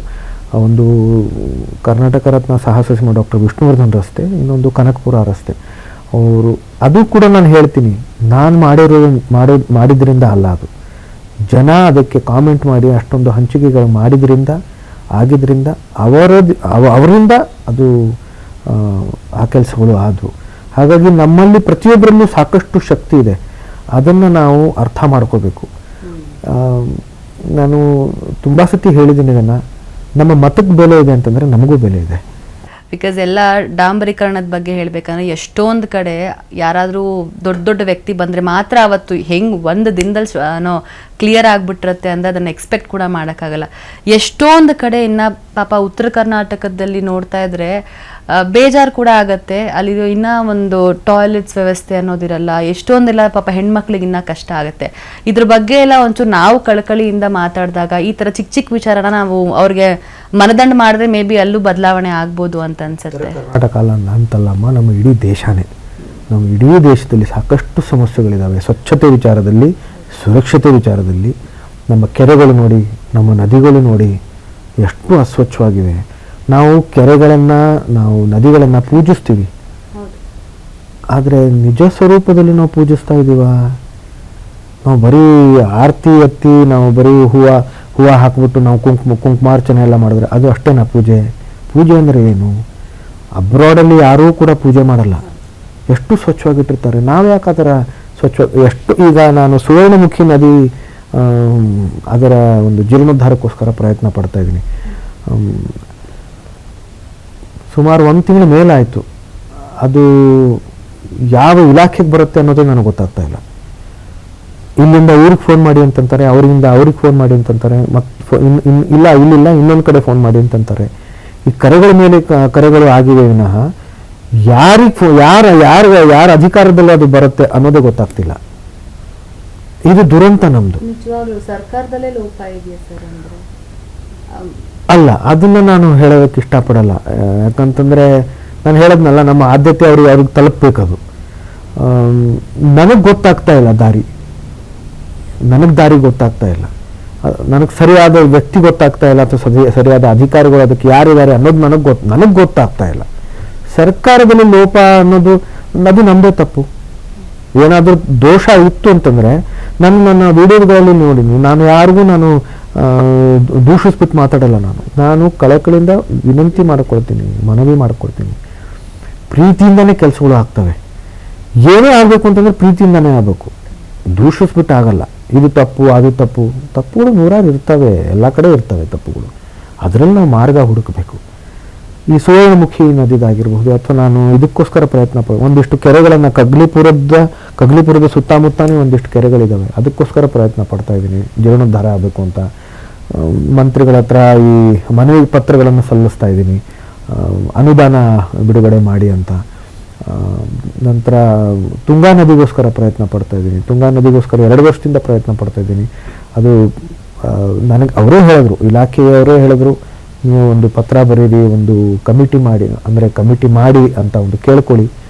ಸೊ ಅದನ್ನು ಪತ್ರ ಬರೆದು ನಾನು ಎಲ್ಲ ಅದನ್ನು ಮುಂದುವರ್ಸಿದ ಮೇಲೆ ಅದೊಂದು ಕಮಿಟಿನೂ ಆಯಿತು. ಈಗ ಸ್ವಚ್ಛತೆ ಇದೆ, ಅಂದರೆ ತುಂಗಾ ನದಿ ಸ್ವಚ್ಛತೆಗೋಸ್ಕರ ಒಂದು ಕಮಿಟಿ ಆಗಿದೆ. ಈಗ ಆ ಕಮಿಟಿದು ಒಂದು 2-3 ಮೀಟಿಂಗ್ಗಳು ಆದವು ನಮ್ಮದು. ಅದಕ್ಕೋಸ್ಕರನೂ ನಾನು ಸತತವಾಗಿ ನಿರಂತರವಾಗಿ ಪ್ರಯತ್ನ ಪಡ್ತಾನೆ ಇದ್ದೀನಿ. ನೆಕ್ಸ್ಟ್ ಮೀಟಿಂಗ್ ಯಾವಾಗ ಅಂತ. ತುಂಬ ದೊಡ್ಡ ಯೋಜನೆ ಅದು, ತುಂಗಾ ನದಿದು ತುಂಬ ದೊಡ್ಡ ಯೋಜನೆ. ನಾವು ಜೀವಂತ ಇರುವವರೆಗೂ ಅದು ಸ್ವಚ್ಛ ಆಗುತ್ತೋ, ಸಂಪೂರ್ಣವಾಗಿ ಸ್ವಚ್ಛ ಆಗುತ್ತೋ ಇಲ್ಲೋ ನನಗೆ ಗೊತ್ತಿಲ್ಲ. ಆದರೆ ಒಂದಿಷ್ಟು ಭಾಗ ಆದರೂ ಸ್ವಚ್ಛ ಆಯಿತು ಅಂತಂದರೆ ನಮ್ಮ ಮುಂದಿನ ಪೀಳಿಗೆಗೆ ನಾವು ಕೊಡುಗೆಯಾಗಿ ಅಷ್ಟು ಭಾಗ ಆದರೂ ಸ್ವಚ್ಛವಾಗಿ ಕೊಟ್ವಿ ಅಂತಂದರೆ ಅವ್ರಿಗೆ ಅದು ಸ್ಫೂರ್ತಿ ಆಗುತ್ತೆ. ಅವರು ಮತ್ತೆ ಅವರ ಒಂದು ಮುಂದಿನ ಪೀಳಿಗೆಗೋಸ್ಕರ ಇನ್ನೂ ಸ್ವಚ್ಛಗೊಳಿಸ್ತಾರೆ. ಆದ್ರೂ ಇದೆ, ಇದನ್ನ ನಾವು ಕಾರ್ಯರೂಪಕ್ಕೆ ತರಲಿಲ್ಲ ಅಂದ್ರೆ ಮುಂದೆ ಅದನ್ನ ಫೋಟೋದಲ್ಲಿ ಇತ್ತು ಈ ಒಂದು ಜಾಗದಲ್ಲಿ ಈಗಾಗಲೇ ಆಗಿದೆಯಲ್ಲಮ್ಮ, ಎಷ್ಟು ಕೆರೆಗಳು ಇಲ್ವೇನಲ್ಲ ಈಗ, ಕಾಣಿಸ್ತಾನೆ ಇಲ್ವಲ್ಲ. ಸೊ ಅವಾಗ ಇದೆಲ್ಲ ತುಂಗಾ ನದಿ ಬಗ್ಗೆ ಅಥವಾ ಒಂದಷ್ಟು ನಿಮ್ಮ ಪ್ರೋಸೆಸ್ ಬಗ್ಗೆ ಮಾತಾಡ್ತಿರ್ಬೇಕಾದ್ರೆ ಕಾರ್ಯಕ್ರಮದ ಸ್ಟಾರ್ಟಿಂಗ್ ಅಲ್ಲಿ ತಾಳ್ಮೆ ಅಂತ ಒಂದು ಪದನ ಬಳಸ್ತೀರಾ ಸರ್. ಒಬ್ಬ ಮನುಷ್ಯನಿಗೆ ಎಷ್ಟೊಂದೆಲ್ಲ ಲೈಫಲ್ಲಿ ಅಪ್ಸ್ ಅಂಡ್ ಡೌನ್ಸ್ ಬರುತ್ತೆ, ಎಲ್ಲ ಕ್ಷೇತ್ರದಲ್ಲೂ ಒಂಥರ ನೀವು ಸಾಧನೆ ಮಾಡ್ಕೊಂಡು ಒಂದು ಸೈ ಅನ್ನಿಸ್ಕೊಂಡಿದ್ದೀರಾ. ಈ ತಾಳ್ಮೆ ನಿಮ್ಮಲ್ಲಿ ತುಂಬಾನೇ ನಾವು ಕಂಡುಬಿಟ್ಟಿದ್ದೀವಿ ಸರ್. ಯಾವತ್ತೂ ನೀವು ಹಂಬಲ್ ಆಗಿರ್ತೀರಾ, ತುಂಬ ಜೆನ್ಯೂನ್ ಆಗಿರ್ತೀರಾ. ಆ್ಯಂಡ್ ಸ್ಪೆಷಲಿ ಹೆಣ್ಮಕ್ಳು ಬಂದರೆ ನೀವು ಮಾತಾಡ್ಸೋದು ನನಗೆ ಇದುವರೆಗೂ ಇಷ್ಟು ವರ್ಷದಲ್ಲಿ ಅಮ್ಮ ಅನ್ನೋದು ಬಿಟ್ಟು ಬೇರೆ ಪದ ನಾನು ಕೇಳೇ ಇಲ್ಲ ನಿಮ್ಮ ಬಾಯಿಂದ. ಸೊ ಈ ತಾಳ್ಮೆ ಹೇಗೆ ಬಂತು ಸರ್? ಅಂದರೆ ಇಷ್ಟು ಡೌನ್ ಟು ಅರ್ತ್ ಹೆಂಗಿರಕ್ಕೆ ಈ ಆ್ಯಟಿಟ್ಯೂಡ್ ಹೆಂಗೆ ಸರ್ ಮೇಂಟೈನ್ ಮಾಡಿದ್ರೆ? ಅದು ಇಂಥ ಕುಟುಂಬದಲ್ಲಿ ಇಂಥ ಸ್ಟಾರ್ಡಮ್ ಇಟ್ಕೊಂಡು ಇವಾಗ ಮಾಡೋ ಒಂದೋ ಯಾವುದೋ ಕಾರ್ಯ ಸಕ್ಸಸ್ ಆಗಿಬಿಟ್ರೆ ನಾವು ಅದನ್ನು ಹೇಳತೀರೋದಾಗೋದು ಆ ಥರ ಇರುತ್ತೆ. But any suggestion or anything you want guiders ಅಂತ ಹೇಳಿದ್ರೆ? ಇಲ್ಲ, ಯಾವುದೇ ಯಶಸ್ಸು ಅಂತಂದರೆ ಅದರ ಹಿಂದೆ ಸಾಕಷ್ಟು ಪರಿಶ್ರಮ ಇರುತ್ತೆ. ಅದನ್ನು ನಾನು ನೋಡಿದ್ದೀನಿ ಕೂಡ. ನಾನು ಹೇಳದ್ನಲ್ಲ, ಅಪ್ಪವರು ಅಮ್ಮವರು ನಮ್ಮ ತಂದೆ ತಾಯಿ ತುಂಬ ಕಷ್ಟಪಟ್ಟಿದ್ದಾರೆ, ತುಂಬ ಶ್ರಮ ವಹಿಸಿದ್ದಾರೆ. ಯಶಸ್ಸು ಇದು ಕಾಣಿಸೋದು, ಎಲ್ರಿಗೂ ಕಾಣಿಸೋದು ಯಶಸ್ಸು ಕಾಣಿಸುತ್ತೆ. ಅದರ ಹಿಂದೆ ಇರೋ ಶ್ರಮ ಇದೆಯಲ್ಲ, ಅದು ಎಲ್ರಿಗೂ ಕಾಣಿಸಲ್ಲ. ಅದರ ಹಿಂದೆ ಪಟ್ಟಿರೋ ಕಷ್ಟ ಏನಿದೆ, ತೊಂದರೆಗಳೇನಿದ್ದಾವೆ, ದುಃಖಗಳು ಅವೆಲ್ಲ ನಮಗೆ ಕಾಣಿಸಲ್ಲ. ಯಶಸ್ಸು ಸಿಕ್ಕಾಗ ಜವಾಬ್ದಾರಿ ಹೆಚ್ಚಾಗುತ್ತೆ. ಯಾಕಂದರೆ ಸಾಕಷ್ಟು ಜನ ನಿಮ್ಮನ್ನು ಗಮನಿಸ್ತಾ ಇರ್ತಾರೆ, ಅಂದಮೇಲೆ ಜವಾಬ್ದಾರಿ ಹೆಚ್ಚಾಗುತ್ತೆ.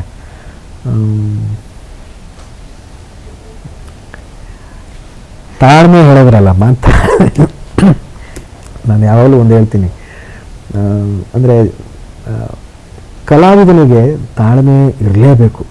ಪ್ರತಿಯೊಬ್ಬ ಕಲಾವಿದನಿಗೆ ತಾಳ್ಮೆ ಅನ್ನೋದು ಇರಲೇಬೇಕು. ಯಾಕಂದರೆ ಚಿತ್ರೀಕರಣ ಮಾಡ್ತಿರ್ಬೇಕಾದ್ರೆ ನಿಮ್ಗೆ ಗೊತ್ತೇ ಇದೆ, ಅದು ಎಷ್ಟೋ ಸಲ ಏನಾಗುತ್ತೆ, ನಮ್ಮ ಶಾರ್ಟ್ ಇರಲ್ಲ, ಕಾಯ್ತಾ ಇರ್ತೀವಿ. ಎಷ್ಟೋ ಸಲ ಏನಾಗುತ್ತೆ, ಕಂಟಿನ್ಯೂಸ್ ಇರುತ್ತೆ, ನಮಗೆ ಚೂರು ಬಾತ್ರೂಮ್ ಹೋಗೋದಕ್ಕೂ ಪುರ್ಸತ್ತಿರಲ್ಲ. ಅದು ಥರನೂ ಇರುತ್ತೆ, ಕೆಲವು ಸತಿ ಗ್ಯಾಪ್ ಇರುತ್ತೆ. ತಾಳ್ಮೆ ತುಂಬ ತಾಳ್ಮೆ ಬೇಕು. So I always say that we are paid for our patience, acting is free ಅಂತ. Oh wow, great. We have paid for our patience. Acting is free. So impressive sir. ನೀವು ಒಂಥರ ಪಿಕ್ಚರ್ ಪರ್ಫೆಕ್ಟ್. ಅದು ಒಂಥರ package of everything. ಈ ಕಡೆ ಮನೆಯಲ್ಲೂ ಅಷ್ಟೇ quality time ಕೊಡ್ತೀರಾ, ಮತ್ತು ಸಮಾಜ ಕೂಡ ಒಂಥರ ಜವಾಬ್ದಾರಿಯಾಗಿರುವಂಥ ಒಂದು ಕೆಲಸಗಳು ಮಾಡ್ಕೊಂಡು ಬರ್ತೀರಾ. ಕಾದಂಬರಿ ಬರಿತಾ ಇದ್ದೀರಾ, ಲೇಖನ ಕೂಡ ಒಂಥರ ಒಂದು ಪಬ್ಲಿಷ್ ಮಾಡಿದ್ದೀನಿ ಅಂತ ಹೇಳ್ತೀರಾ. ಸೊ ಆ್ಯಂಡ್ ನಿರ್ದೇಶನ ಮಾಡ್ತೀರಾ, ಆ್ಯಕ್ಟಿಂಗು, ಹಾಡುಗಾರರು, ರಂಗಭೂಮಿ ಕಲಾವಿದರು ಸರ್. ಅಂದರೆ ಎಲ್ಲ ಕ್ಷೇತ್ರದಲ್ಲೂ ನೀವು ಒಂಥರ ತುಂಬ ಸಕ್ರಿಯವಾಗಿ ಈಗಲೂ ಕೂಡ ತೊಡಕೊಂಡಿದ್ದೀರಾ ಸರ್. ಇದು ಆಪ್ಷನ್ ABC ಅಂತಲ್ಲ, ನಿಮಗೆ ಖುಷಿ ಕೊಡುವಂತಹ ಕೆಲಸಗಳನ್ನ ನೀವು ಮಾಡ್ಕೊಂಡು ಹೋಗ್ತಾ ಇದ್ದೀರಾ ಸರ್. ಸೊ ಇದಿಷ್ಟರಲ್ಲೂ ನಿಮಗೆ ಆಪ್ಟ್ ಮಾಡ್ಕೋಬಹುದು ಅಂತಂದ್ರೆ ಯಾವ ಒಂದು ಕೆಲಸ ನಿಮಗೆ ಖುಷಿ ಕೊಡುತ್ತೆ ಅಂತ? It's very difficult. ನನಗೆ ತುಂಬ ಜನ ಇದನ್ನು ಕೇಳಿದ್ದಾರೆ ಕೂಡ. ನಾನು ನನ್ನನ್ನು ತುಂಬ ಸಲ ಕೇಳ್ಕೊಂಡಿದ್ದೀನಿ ಅವನ್ನ. But it is impossible to pin point one. ಯಾಕಂದರೆ ನಾನು ಆ್ಯಕ್ಟ್ ಮಾಡ್ತಿರ್ಬೇಕಾದ್ರೆ ನನಗೆ ಅದು ಪರಮಾನಂದ ಕೊಡುತ್ತೆ. ಅದು ಎಷ್ಟೋ ಸಲ ಏನಾಗುತ್ತೆ, ನನಗೆ ಹಿಂದಿನ ದಿವಸ ನಾನು ಸ್ಕ್ರಿಪ್ಟ್ ಕೇಳ್ಕೊಂಡಿರ್ತೀನಿ, ನಾನು ಹೋಮ್ವರ್ಕ್ ಮಾಡ್ಕೊಂಡೇ ಹೋಗ್ತೀನಿ. ನಾನು ಹೋಮ್ವರ್ಕ್ ಮಾಡ್ಕೊಂಡು ಹೋಗ್ತೀನಿ. ಹೌದೌದು, ಹೌದೌದು. ನನ್ನ ಕಂಡೀಷನ್ ಯಾವ್ದಿರುತ್ತೆ, ನೀವು ನಾನು ಯಾವುದೋ ಒಂದು ಪ್ರಾಜೆಕ್ಟಲ್ಲಿ ಕೆಲಸ ಮಾಡಬೇಕು ಅಂತಿದ್ರೆ ನನಗೆ ಹಿಂದಿನ ದಿವಸ, ಈಗ ಸಿನಿಮಾ ಅಂತಂದ್ರೆ ಸಮಸ್ಯೆ ಇರಲ್ಲ, ಅವ್ರು ತುಂಬಾ ಚಾಲೆಂಜಿಂಗ್ ಇರುತ್ತೆ. ಬಟ್ ನಂದು ಕಂಡೀಷನ್ ಯಾವ್ದಿರುತ್ತೆ, first condition will be that ನೀವು ನನಗೆ ಹಿಂದಿನ ದಿವಸ ಸ್ಕ್ರಿಪ್ಟ್ ಕಳಿಸಿ ಅಂತ. ನಾನು ಹೋಮ್ವರ್ಕ್ ಮಾಡ್ಕೊಂಡೇ ಹೋಗ್ತೀನಿ ನಾನು. ಸೊ ಬಟ್ ಹೋಮ್ವರ್ಕ್ ಮಾಡ್ಕೊಂಡು ಹೋದಾಗ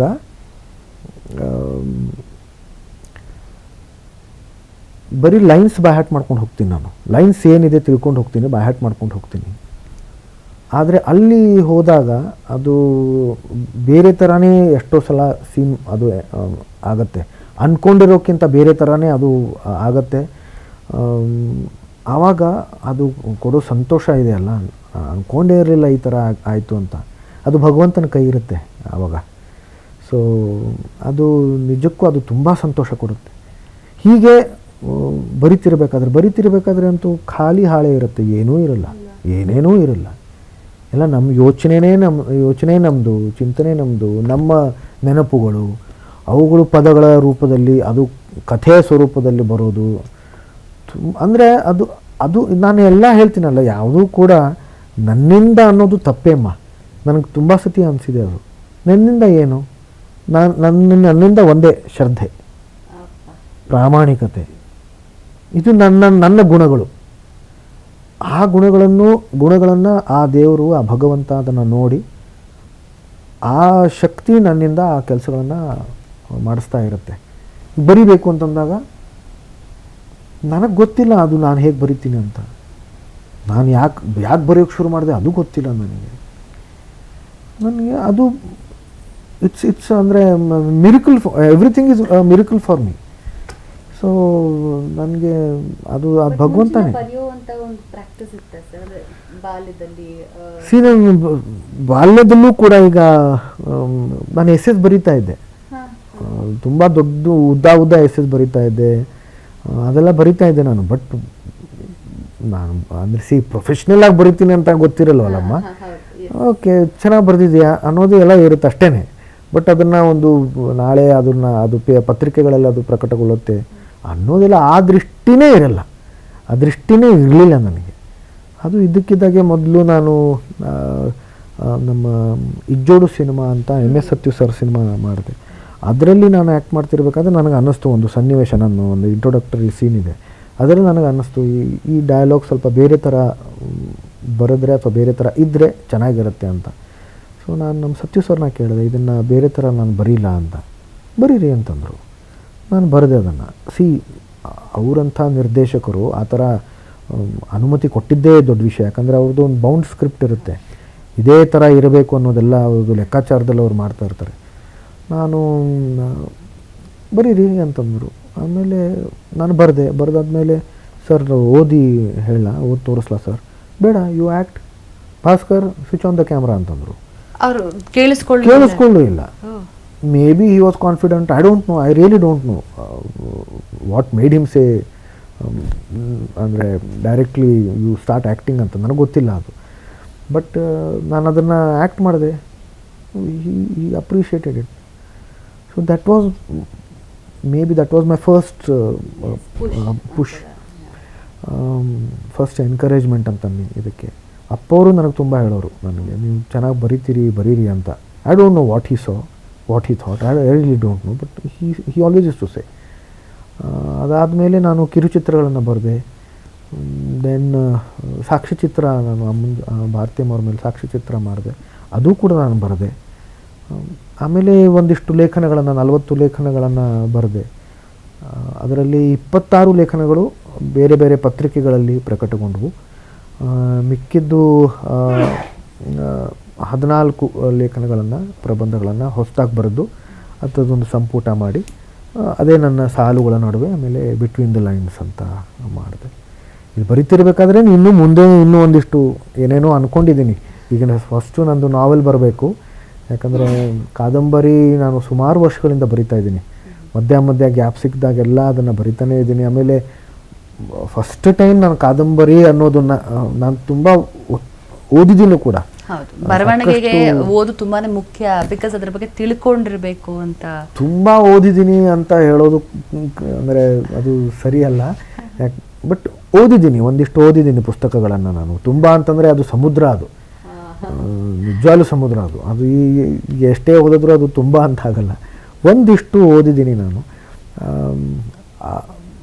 ಆದರೆ ಅದನ್ನು ಬರೀಬೇಕು ಅಂತ ಇದ್ದಾಗ ಅದು ಒಂದು ಹೊಸ ಕಲೆನೇ, ಅದು ಹೊಸ ಒಂದು ಪ್ರಯೋಗ ಅದು. ಹಾಗಾಗಿ ಅದರದ್ದೇ ಒಂದಿಷ್ಟು ವರ್ಜಿನ್ಸ್ ಮಾಡಿದೆ ನಾನು. ಒಂದು ಆಗ್ತಿದ್ದ ಹಾಗೆಯೇ ನನಗೆ ಅನ್ನಿಸ್ತು, ಇಲ್ಲ ಅದು ಕೊನೆಗೆ ಬರ್ತಾ ಇರಬೇಕಾದ್ರೆ ನನಗೊಂದು ಏನೋ ಒಂದು ಹಿಡಿತ ಸಿಕ್ತು, 2ನೇ ವರ್ಜನ್ನು. ಆಮೇಲೆ ಈ ಥರದ್ದು ಮಾಡಿಕೊಂಡು ಈಗ ಒಂದು ಹಂತಕ್ಕೆ ಬಂದಿದೆ. ಸೊ ನೋಡೋಣ, ಅದು ಈಗ ಈ ವರ್ಷ ಇಲ್ಲ ಬರೋ ವರ್ಷ ಅದು. ನಿಮ್ಮ ಫೇವ್ರೆಟ್ ಲೇಖಕರು ಯಾರಾದರೂ ಅಂತ ಇದ್ದಾರಾ? ತುಂಬ ಜನ ಇದ್ದಾರೆ, ನನಗೆ ತುಂಬ ಜನ ಇದ್ದಾರೆ. ಬಟ್ ನನಗೆ ಭೈರಪ್ಪನವರು ತುಂಬ ಇಷ್ಟ, ತೇಜಸ್ವಿ ಅವ್ರು ತುಂಬ ಇಷ್ಟ, ಗಣೇಶಯ್ಯ ಅವ್ರು ತುಂಬ ಇಷ್ಟ, ನೇಮಿಚಂದ್ರ ಅವ್ರು ಇಷ್ಟ, ತುಂಬ ಜನ ಇಷ್ಟ ನನಗೆ. So nice.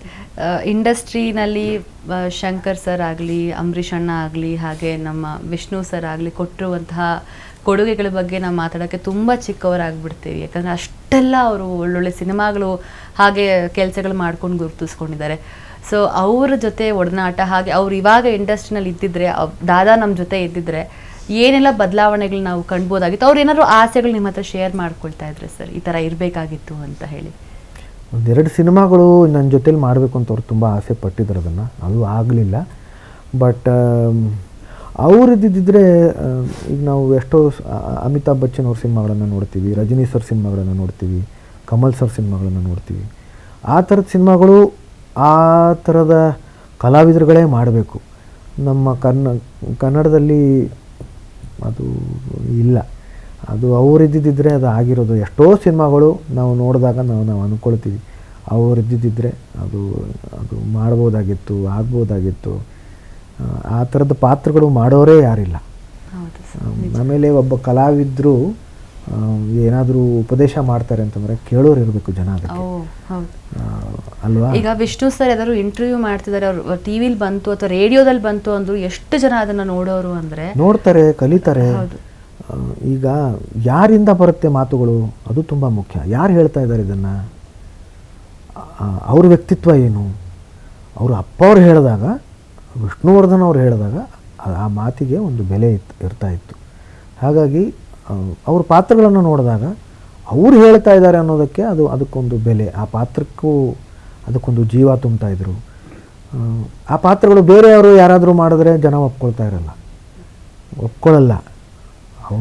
ಅವರನ್ನೇ ಆ ಪಾತ್ರಗಳಲ್ಲಿ ಅವರನ್ನೇ ನೋಡ್ಬೋದು. ತುಂಬ discipline life style, extremely discipline. ಇಲ್ಲ ಅಂತಂದರೆ ಇಷ್ಟು ವರ್ಷ ಅವ್ರು ಇರ್ತಾನೂ ಇರಲಿಲ್ಲಮ್ಮ. ಇಂಪಾಸಿಬಲ್. ಒಬ್ಬ ಕಲಾವಿದ ಇನ್ಡಿಸಿಪ್ಲಿನ್ಡ್ ಆಗಿದ್ದರೆ ಇಂಪಾಸಿಬಲ್ ಈ ಕ್ಷೇತ್ರದಲ್ಲಿರೋದು. ಅದು ಭಾರತೀಯಮ್ಮ ಕೂಡ ಅಷ್ಟೇ, ತುಂಬ ಅಂದರೆ ತುಂಬ ಶಿಸ್ತು.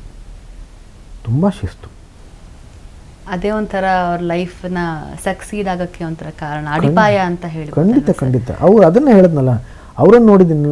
ಜನಕ್ಕೆ ಅವರು ದೊಡ್ಡ ಸೂಪರ್ ಸ್ಟಾರ್ಸ್ಗಳು ಕಾಣಿಸ್ತಾರೆ, ಬಟ್ ನಾನು ನೋಡಿದ್ದೀನಿ ಕೂಡ, ಅವರು ಕಷ್ಟಪಟ್ಟಿದ್ದನ್ನು ನೋಡಿದ್ದೀನಿ, ಗಮನಿಸಿದ್ದೀನಿ, ಕಲ್ತಿದ್ದೀನಿ. ಅವರು ಅಷ್ಟು ದೊಡ್ಡ ಸೂಪರ್ ಸ್ಟಾರ್ ಆದರೂ ಕೂಡ, ಲೆಜೆಂಡ್ಸ್ ಆಗಿದ್ದರೂ ಕೂಡ ಅವರು ಯಾವತ್ತೂ ಆರಾಮಾಗಿ ಇರಲಿಲ್ಲ. ಅವರು ಕಾಲಹರಣ ಮಾಡಿಕೊಂಡು ಆ ಥರ ಇರಲಿಲ್ಲ. ಅವರು ಪ್ರತಿಯೊಂದು ಪಾತ್ರ ಮಾಡ್ತಿರ್ಬೇಕಾದ್ರೂ ಅದರ ಹಿಂದೆ ಸಾಕಷ್ಟು ಶ್ರಮ ವಹಿಸಿದ್ದಾರೆ. ಅಂದರೆ ಯಾವ ರೀತಿಯಲ್ಲಿ ಮಾಡಿದ್ರೆ ಅದು ಜನ ಇಷ್ಟಪಡ್ತಾರೆ, ಅದಕ್ಕೆ ತುಂಬ ಅವರು ತಲೆ ಕೆಡಿಸ್ಕೊಂಡಿದ್ದಾರೆ. ನಾನು ಏನು ಮಾಡಿದ್ರು ಜನ ರಿಸೀವ್ ಮಾಡ್ಕೊಳ್ತಾರೆ ಅನ್ನೋ, ಅದನ್ನೇ ಹೇಳೋದು ನಾನು. ಯಶಸ್ಸು ಬಂದಾಗ ಅದು ಜವಾಬ್ದಾರಿ. ಅದು ಅವರು ಎಮೋಷ್ನಲಿನೂ ತುಂಬ ಅಂದರೆ ಭಾವಜೀವಿಗಳು ಅನ್ಸುತ್ತೆ. ಸ್ವಲ್ಪ ಅವ್ರು ಕುಗ್ಗೋದಾಗ ಹೇಗೆ ಮೋಟಿವೇಟ್ ಮಾಡ್ಕೋತಾ ಇದ್ರು ಸರ್? ಅವರನ್ನೇ ಮೋಟಿವೇಟ್ ಮಾಡ್ಕೊಳ್ತಾ ಇದ್ರಾ, ಅಥವಾ ಒಬ್ಬೊಬ್ರಿಗೆ ವಾಕ್ ಹೋದರೆ ಚೆನ್ನಾಗಿ ಅನ್ಸುತ್ತೆ, ಹಾಡು ಕೇಳಿದ್ರೆ ಚೆನ್ನಾಗಿ ಅನ್ಸುತ್ತೆ, ಅವ್ರಿಗೆ ಯಾವ ಥರ? ಅವ್ರಿಗೆ ಅಮ್ಮ ಶಕ್ತಿ, ಭಾರತೀಯಮ್ಮ. ಅಪ್ಪವ್ರಿಗೆ ಭಾರತೀಯಮ್ಮನೇ ಅವ್ರಿಗೆ ಒಂದು ಬೆನ್ನೆಲುಬು, ಆಧಾರ ಸ್ತಂಭ. ತುಂಬ ಅವ್ರಿಗೆ ಸಪೋರ್ಟ್ ಮಾಡಿದ್ರು. ಅವ್ರು ಹೀರೋನೇ ಅನ್ಬೋದಲ್ವಾ? ಅದಕ್ಕೆ ಕೊನೆಗೆ ಅವರು ತಾಯಿ ಸ್ಥಾನ ಕೊಟ್ಟಿದ್ರು ಅವ್ರಿಗೆ, ಭಾರತೀಯಮ್ಮ. ತುಂಬ ದೊಡ್ಡ ಹೌದೌದು. ಆಮೇಲೆ ನಮ್ಮ ಕೀರ್ತಿಯವರು ಕೂಡ, ನಮ್ಮ ಕೀರ್ತಿಯವರು ತುಂಬ ಕ್ಲೋಸ್ ಅವ್ರಿಗೆ. ಸೊ ಏನೇ ಅವರು ಎಲ್ಲಾದರೂ ಒಂದು ಸ್ವಲ್ಪ ಏನಾದರೂ ಒಂದು ಬೇಜಾರಲ್ಲಿದ್ದಾಗ ಕೀರ್ತಿನೇ ಹೋಗಿ ಏನಿಲ್ಲ ಪಾಪ ಎಲ್ಲ ಸರಿ ಹೋಗುತ್ತೆ ಅಂತೆಲ್ಲ ಹೇಳೋರು ಅವ್ರಿಗೆ. ಇಂಥ ಮನೆತನಕ್ಕೆ ಸೂಕ್ತವಾದಂಥ ಅಳಿಯನಾಗಿ ಬಂದು ಅದೇ ಜವಾಬ್ದಾರಿನ, ಅವ್ರ ಸ್ಥಾನನ ನೀವು ತುಂಬಿಕೊಂಡು ಜವಾಬ್ದಾರಿನ ಮುನ್ನಡೆಸ್ಕೊಂಡು ಹೋಗ್ತಾ ಇದ್ದೀರಲ್ಲ ಸರ್, ಅದಕ್ಕೆ ನಾವು ಪುಣ್ಯವಂತರು ಅಂತ ಹೇಳಿದ್ರೆ ನಿಜವಾಗ್ಲೂ ತಪ್ಪಾಗಲ್ಲ ಸರ್. Thank you. ಬಟ್ ಅದನ್ನೆಲ್ಲ ಅವರೇ ಮಾಡಿಸ್ಕೊಳ್ತಾ ಇದ್ದಾರಮ್ಮ, ನಮ್ದೇನಿಲ್ಲ. ಇಲ್ಲ, ಯಾಕಂದರೆ ನಮಗೇನಕ್ಕೆ ಮಾಡಬೇಕು, ನಮ್ಮ ಪಾಡಿಗೆ ನಾವು ಆರಾಮಾಗಿದ್ರೆ ಸಾಕು ಅನ್ನೋ ಒಂದು ಮನೋಭಾವನೆಯಲ್ಲಿ ಇಲ್ಲ. ಅವ್ರಿಗೊಂದಷ್ಟು ಕನಸುಗಳಿದೆ. ಅವ್ರ ಸ್ಮಾರಕದ ಒಂದು ಹೊಡೆದಾಟದಾಗಲಿ, ಅದಕ್ಕೆ ನ್ಯಾಯ ಸಿಗೋವರೆಗೂ, ಅದು ಅವ್ರಿಗಂತಲ್ಲ, ಅವ್ರ ಅಭಿಮಾನಿಗಳಿಗೆ. ಯಾಕಂದರೆ ಈಗಲೂ ಕೂಡ ಅವ್ರದ್ದು ಏನಾದ್ರು ಕಾರ್ಯಕ್ರಮ ಮಾಡ್ತಾರೆ, ಅವ್ರ ಬಗ್ಗೆ ಒಂದು ಸಿನಿಮಾ ರಿಲೀಸ್ ಮಾಡ್ತಾರೆ, ಕೋಟಿಗೊಬ್ಬ ಒಂದು ರಿಲೀಸ್ ಮಾಡ್ತಾರೆ, ಸಕ್ಸಸ್ಫುಲ್ ಆಗೇ ಆಗುತ್ತೆ. ಬಿಕಾಸ್ ಅವ್ರು ಮಾಡಿರುವಂಥ ಒಂದು ಪರಿಶ್ರಮಕ್ಕೆ. ಅದಕ್ಕೆ ನೀವು ಅಷ್ಟು ಪೂರಕವಾಗಿ ಭಾರತೀಯಮ್ಮಂಗಾಗಲಿ, ಹಾಗೆ ಕೀರ್ತಿ ಅವ್ರಿಗಾಗಲಿ, ಸ್ವತಃ ದಾದಾಗೆ ನೀವು ಅಷ್ಟೊಂದು ಸಪೋರ್ಟಿವ್ ಆಗಿ ನಿಂತ್ಕೊಂಡಿದ್ದೀರಾ ಅಂತ ಹೇಳಿದ್ರೆ ನಿಜವಾಗ್ಲೂ it's a greatest thing sir. ಸ್ಮಾರಕದ ಬಗ್ಗೆ ವಿಚಾರಗಳು ಮಾತಾಡ್ತಿರ್ಬೇಕಾದ್ರೆ ತುಂಬ ಒಂದಷ್ಟು ಚಾಲೆಂಜಸ್ನೇ ಖಂಡಿತವಾಗ್ಲೂ ಫೇಸ್ ಮಾಡಿದ್ರೆ ಅದು ಸುಲಭ ಆಗಲೇ ಇಲ್ಲ. ಕೊನೆಗೆ ಅದು ಮೈಸೂರಿನಲ್ಲಿ ಒಂದು ಅದ್ಭುತವಾದಂಥ ಒಂದು ಸ್ಮಾರಕ ನಿರ್ಮಾಣ ಆಯಿತು. ಬಟ್ ಅದನ್ನು ನೀವು ಫೇಸ್ ಮಾಡಿದಾಗ ತುಂಬ ಚಾಲೆಂಜ್ ಅನಿಸ್ತಲ್ವ ಸರ್? ಎಲ್ಲರೂ ಎದುರು ಹಾಕ್ಕೊಳ್ಬೇಕಾಗಿತ್ತು, ಜೊತೆಗೆ ಅಭಿಮಾನಿಗಳ ಜವಾಬ್ದಾರಿ ನಿಮ್ಮ ಹೆಗಲ ಮೇಲಿತ್ತು. ಅದು ಇಂಥ ಒಂದು ಒಳ್ಳೆ ಎಂಡ್ ಆಗುತ್ತೆ ಅಂತ ನೀವು ಅಂದ್ಕೊಂಡಿದ್ದೀರಾ ಸರ್? ಇನ್ನೂ ಏನಾದರೂ ಆಗಬೇಕು ಅಂತ ನಿಮ್ಮಲ್ಲಿ ಕೊರಗಿದೆಯಾ ಸರ್? ಒಂದು ಆಗಬೇಕು ಅಂತಂದರೆ ಇಲ್ಲಿ ಬೆಂಗಳೂರಲ್ಲಿ ಆಗಬೇಕಾಗಿತ್ತು, ಅದು ಒಂದು ಕೊರಗು ಇದ್ದೇ ಇದೆ. ಯಾಕಂತಂದರೆ ಇಲ್ಲಿ ಅಂತ್ಯ ಸಂಸ್ಕಾರ ನಡೆದಿತ್ತು. ಇಲ್ಲಿ ಆಗಲಿಲ್ಲ, ಆಗೋದೇ ಇಲ್ಲ ಅನ್ನೋ ಒಂದು ಮಾತುಗಳು ಬಂದಾಗ ನಾವು ಮೈಸೂರಿಗೆ ಹೋದ್ವಿ. ಆದರೆ ಮೈಸೂರಿಗೆ ಹೋಗಿ ಅಲ್ಲಿ ಸ್ಮಾರಕ ಕಟ್ಟಬೇಕು ಅಂತಂದರು ತುಂಬ ಅಂದರೆ ತುಂಬಾ ಪರಿಶ್ರಮ ಪಟ್ಟಿದ್ದೀವಿ ಅದಕ್ಕೆ. ಆಮೇಲೆ ನಾನು ಇದನ್ನು ಕೊಚ್ಕೊಂಡು ಹೇಳ್ತಾ ಇಲ್ಲ, ದುರಹಂಕಾರದಿಂದ ಹೇಳ್ತಾ ಇಲ್ಲ, ಸ್ವಾಭಿಮಾನದಿಂದ ಹೇಳ್ತಾ ಇದ್ದೀನಿ. ಅಪ್ಪವರು ನಮ್ಮ ಜೊತೆಯಲ್ಲಿದ್ದರು, ಅವರ ಶಕ್ತಿ ನಮ್ಮ ಜೊತೆಯಲ್ಲಿತ್ತು. ಅದರ ಜೊತೆಗೆ ಅಮ್ಮ ಮತ್ತು ನಮ್ಮ ಕುಟುಂಬ ನಾವೆಲ್ಲರೂ ಜೊತೆಯಲ್ಲಿ ಇದ್ದಿದ್ದರಿಂದ ಸ್ಮಾರಕ ಆಯಿತು. ಇಲ್ಲ ಅಂತಂದರೆ ಸ್ಮಾರಕನೇ ಆಗ್ತಿರಲಿಲ್ಲ, ಇದುವರೆಗೂ ಆಗ್ತಾ ಇರಲಿಲ್ಲ. ನಾವು ತುಂಬ ಅಂದರೆ ತುಂಬ ಕಷ್ಟಪಟ್ಟಿದ್ದೀವಿ ಅದಕ್ಕೆ.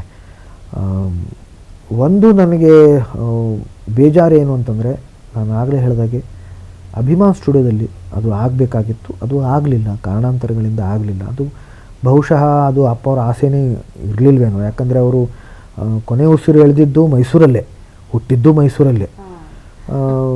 ಅಮ್ಮ ಹಠದಿಂದ ಅವರನ್ನು ಕರ್ಕೊಂಡು ಬಂದಿದ್ದು ಅಲ್ಲಿಂದ. ಯಾಕಂದರೆ ಅವ್ರು ಏನೇ ಆದರೂ ಕೂಡ ಈ ಮನೆಯಿಂದ ಈಗ ಮನೆಗೆ ಬರಬೇಕು ಅವ್ರು ಮೊದಲು, ಅಲ್ಲಿಂದಲೇ ಪರಸ್ಪರ ಅವರು ಹೋಗಿ ಕೂಡ್ದು ಅನ್ನೋ ದೃಷ್ಟಿಯಲ್ಲಿ ಅವರು ಪ್ರೀತಿಯಿಂದ ಆ ಒಂದು ಜವಾಬ್ದಾರಿಯಿಂದ ಅವರನ್ನು ಅಲ್ಲಿಂದ ಕರ್ಕೊಂಡು ಬಂದರು ಇಲ್ಲಿಗೆ.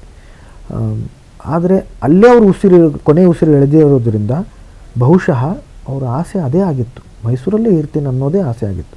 ಅದಕ್ಕೆ ಇಲ್ಲಿ ತಿಪ್ಪರ್ಲ ಹಾಕಿದ್ರು ಇಲ್ಲಿ ಆಗಲೇ ಇಲ್ಲ. ಇಲ್ಲಿ ಅದೆಲ್ಲ ಹೋರಾಟ ಆಯ್ತು ಅದಕ್ಕೋಸ್ಕರ. ಹೌದೌದು, ಅದನ್ನು ನಾವು ಅರ್ಥ ಮಾಡ್ಕೋಬೇಕು. ಒಂದು ಎರಡನೇದಾಗಿ, ಹ್ಯಾವಿಂಗ್ ಸೆಡ್ ದಿಸ್, ನಾವು ಇಲ್ಲೂ ಕೂಡ ಇನ್ನೂ ಪ್ರಯತ್ನ ಪಡ್ತಾನೆ ಇದ್ವಿ ಇಲ್ಲಿ ಆಗಬೇಕು ಅಂತ. 11 ಗುಂಟೆ ಜಾಗ ಕೊಡಿ ಅಭಿಮಾನಿಗಳಿಗೋಸ್ಕರ. ಯಾಕಂದರೆ ಒಂದು ನಂಟಿರುತ್ತೆ, ಆ ಒಂದು ಜಾಗದ ಬಗ್ಗೆ ನಂಟಿರುತ್ತೆ. ಅವರು ಬಂದು ಅಭಿಮಾನಿಗಳು ಬಂದು ಪೂಜೆ ಸಲ್ಲಿಸಿ ಹೋಗೋದಕ್ಕೆ ಅವಕಾಶ ಮಾಡಿಕೊಡಿ ಅಂತ ನಾವು ಸರ್ಕಾರಕ್ಕೆ ಕೇಳ್ತಾನೆ ಇದ್ದೀವಿ. ಅದು ಅರಣ್ಯ ಇಲಾಖೆಗೀಗ ಅದು ಹೋಗಿದೆ. ಹಾಗಾಗಿ ಸ್ವಲ್ಪ ನಮಗೆ ಸಮಯ ಬೇಕು ಅಂತ ಅವ್ರು ಕೇಳ್ಕೊಂಡಿದ್ದಾರೆ. ಅಷ್ಟಾದರೂ ನಾವು ಒಂದು ಕೇಳ್ತಾನೆ ಇರ್ತೀವಿ ಅವ್ರಿಗೆ, ಅದೇನಾಯಿತು ಅಂತ. ಬಟ್ ಅದು it will take some time ಅಂತ ಹೇಳಿದ್ದಾರೆ. ಸೊ ಲೆಟ್ಸ್ ಸಿ, ತಿರ್ಗಾ ಅದು ಸಮಸ್ಯೆ ಎದುರಾಗಬಾರ್ದು ಅನ್ನೋ ದೃಷ್ಟಿಯಲ್ಲಿ ಸ್ವಲ್ಪ ಟೈಮ್ ಬೇಕು ಅಂತ ಹೇಳ್ತಾ ಇದ್ದಾರೆ. ಲೆಟ್ಸ್ ಸಿ, ನೋಡೋಣ ಏನು ಆಗುತ್ತೆ ಗೊತ್ತಿಲ್ಲ ನಮಗೆ. ಆದರೆ ನನಗೆ ಒಂದು ಇಲ್ಲಿ ಆಗಲಿಲ್ಲ ಅನ್ನೋ ಒಂದು ಕೊರಗು. ಎರಡನೇದಾಗಿ, ಇಲ್ಲಿ ಆಗ್ತಾ ಇಲ್ಲ ಅನ್ನೋದು ಎಷ್ಟೋ ಜನ ಅದನ್ನು ದುರುಪಯೋಗ ಮಾಡಿಕೊಂಡು ನಮ್ಮ ಮೇಲೆ ಆರೋಪಗಳನ್ನು ಹೊರಿಸಿ ಅಭಿಮಾನಿಗಳನ್ನು ನಮ್ಮಿಂದ ದೂರ ಮಾಡೋ ಕೆಲಸನೂ ಮಾಡಿದ್ರು. ಅದು ನನಗೆ ತುಂಬ ಬೇಜಾರಿದೆ. ಅಂತಂದರೆ ನಾವು ಸ್ಮಾರಕಕ್ಕೋಸ್ಕರ ಕಷ್ಟಪಟ್ಟಿದ್ದು, ಸ್ಮಾರಕ ಆಗಿದ್ದು ಯಾರಿಂದನೂ ನಮಗೆ ಇಲ್ಲಿ ಬೆನ್ತಟ್ಟುವಿಕೆ, ಶಬಾಷ್ ನೀವು ತುಂಬ ಒಳ್ಳೆ ಕೆಲಸ ಮಾಡಿ, ಅದಕ್ಕೋಸ್ಕರ ನಾವು ಮಾಡಿಲ್ಲ. ನಾವು ಅದಕ್ಕೋಸ್ಕರ ಮಾಡಲೇ ಇಲ್ಲ. ನಾವು ಅಪ್ಪವ್ರಿಗೆ ಸಿಗಬೇಕಾದ ಗೌರವ ಅವ್ರಿಗೆ ಸಿಗಬೇಕು. ನಾವು ನಿಜ ಹೇಳಬೇಕು ಅಂತಂದರೆ ಸ್ಮಾರಕ ಆಗಬೇಕು ಅನ್ನೋದು ನಮಗೆ ತಲೆಯಲ್ಲೂ ಇರಲಿಲ್ಲ. ನಾವು ಇಲ್ಲಿ ಚಾಮರಾಜಪೇಟೆಯಲ್ಲಿ ರುದ್ರಭೂಮಿ ಇದೆ, ಅಲ್ಲೇ ಅವ್ರದ್ದು ಅಂತ್ಯ ಸಂಸ್ಕಾರ ಆಗಬೇಕು ಅಂತಲೇ ನಮ್ಮ ತಲೆಯಲ್ಲಿತ್ತು. ಯಾಕಂದರೆ ಅವ್ರದ್ದು ಇಡೀ ಕುಟುಂಬದಲ್ಲಿ ಎಲ್ಲರದ್ದು ಅಲ್ಲೇ ಆಗಿತ್ತು. ಸಾಮಾನ್ಯ ರೀತಿಯಲ್ಲೇ ಅಲ್ಲೂ ಕೂಡ ಸಾಮಾನ್ಯ ರೀತಿಯಲ್ಲೇ ಒಂದು ಆಗತ್ತೆ. ಭಾಳ ಅಂತಂದರೆ ಸರ್ಕಾರದವರು, ಅವರು ಪೊಲೀಸ್ನವರು ಬರ್ತಾರೆ, ಅದು ಇದು ಅವ್ರದ್ದು ಸಲ್ಯೂಟ್ ಕೊಡ್ತಾರೆ, ಅದಿರುತ್ತೆ ಅಷ್ಟೇ ಅಂತ ಅಂದ್ಕೊಂಡ್ವಿ.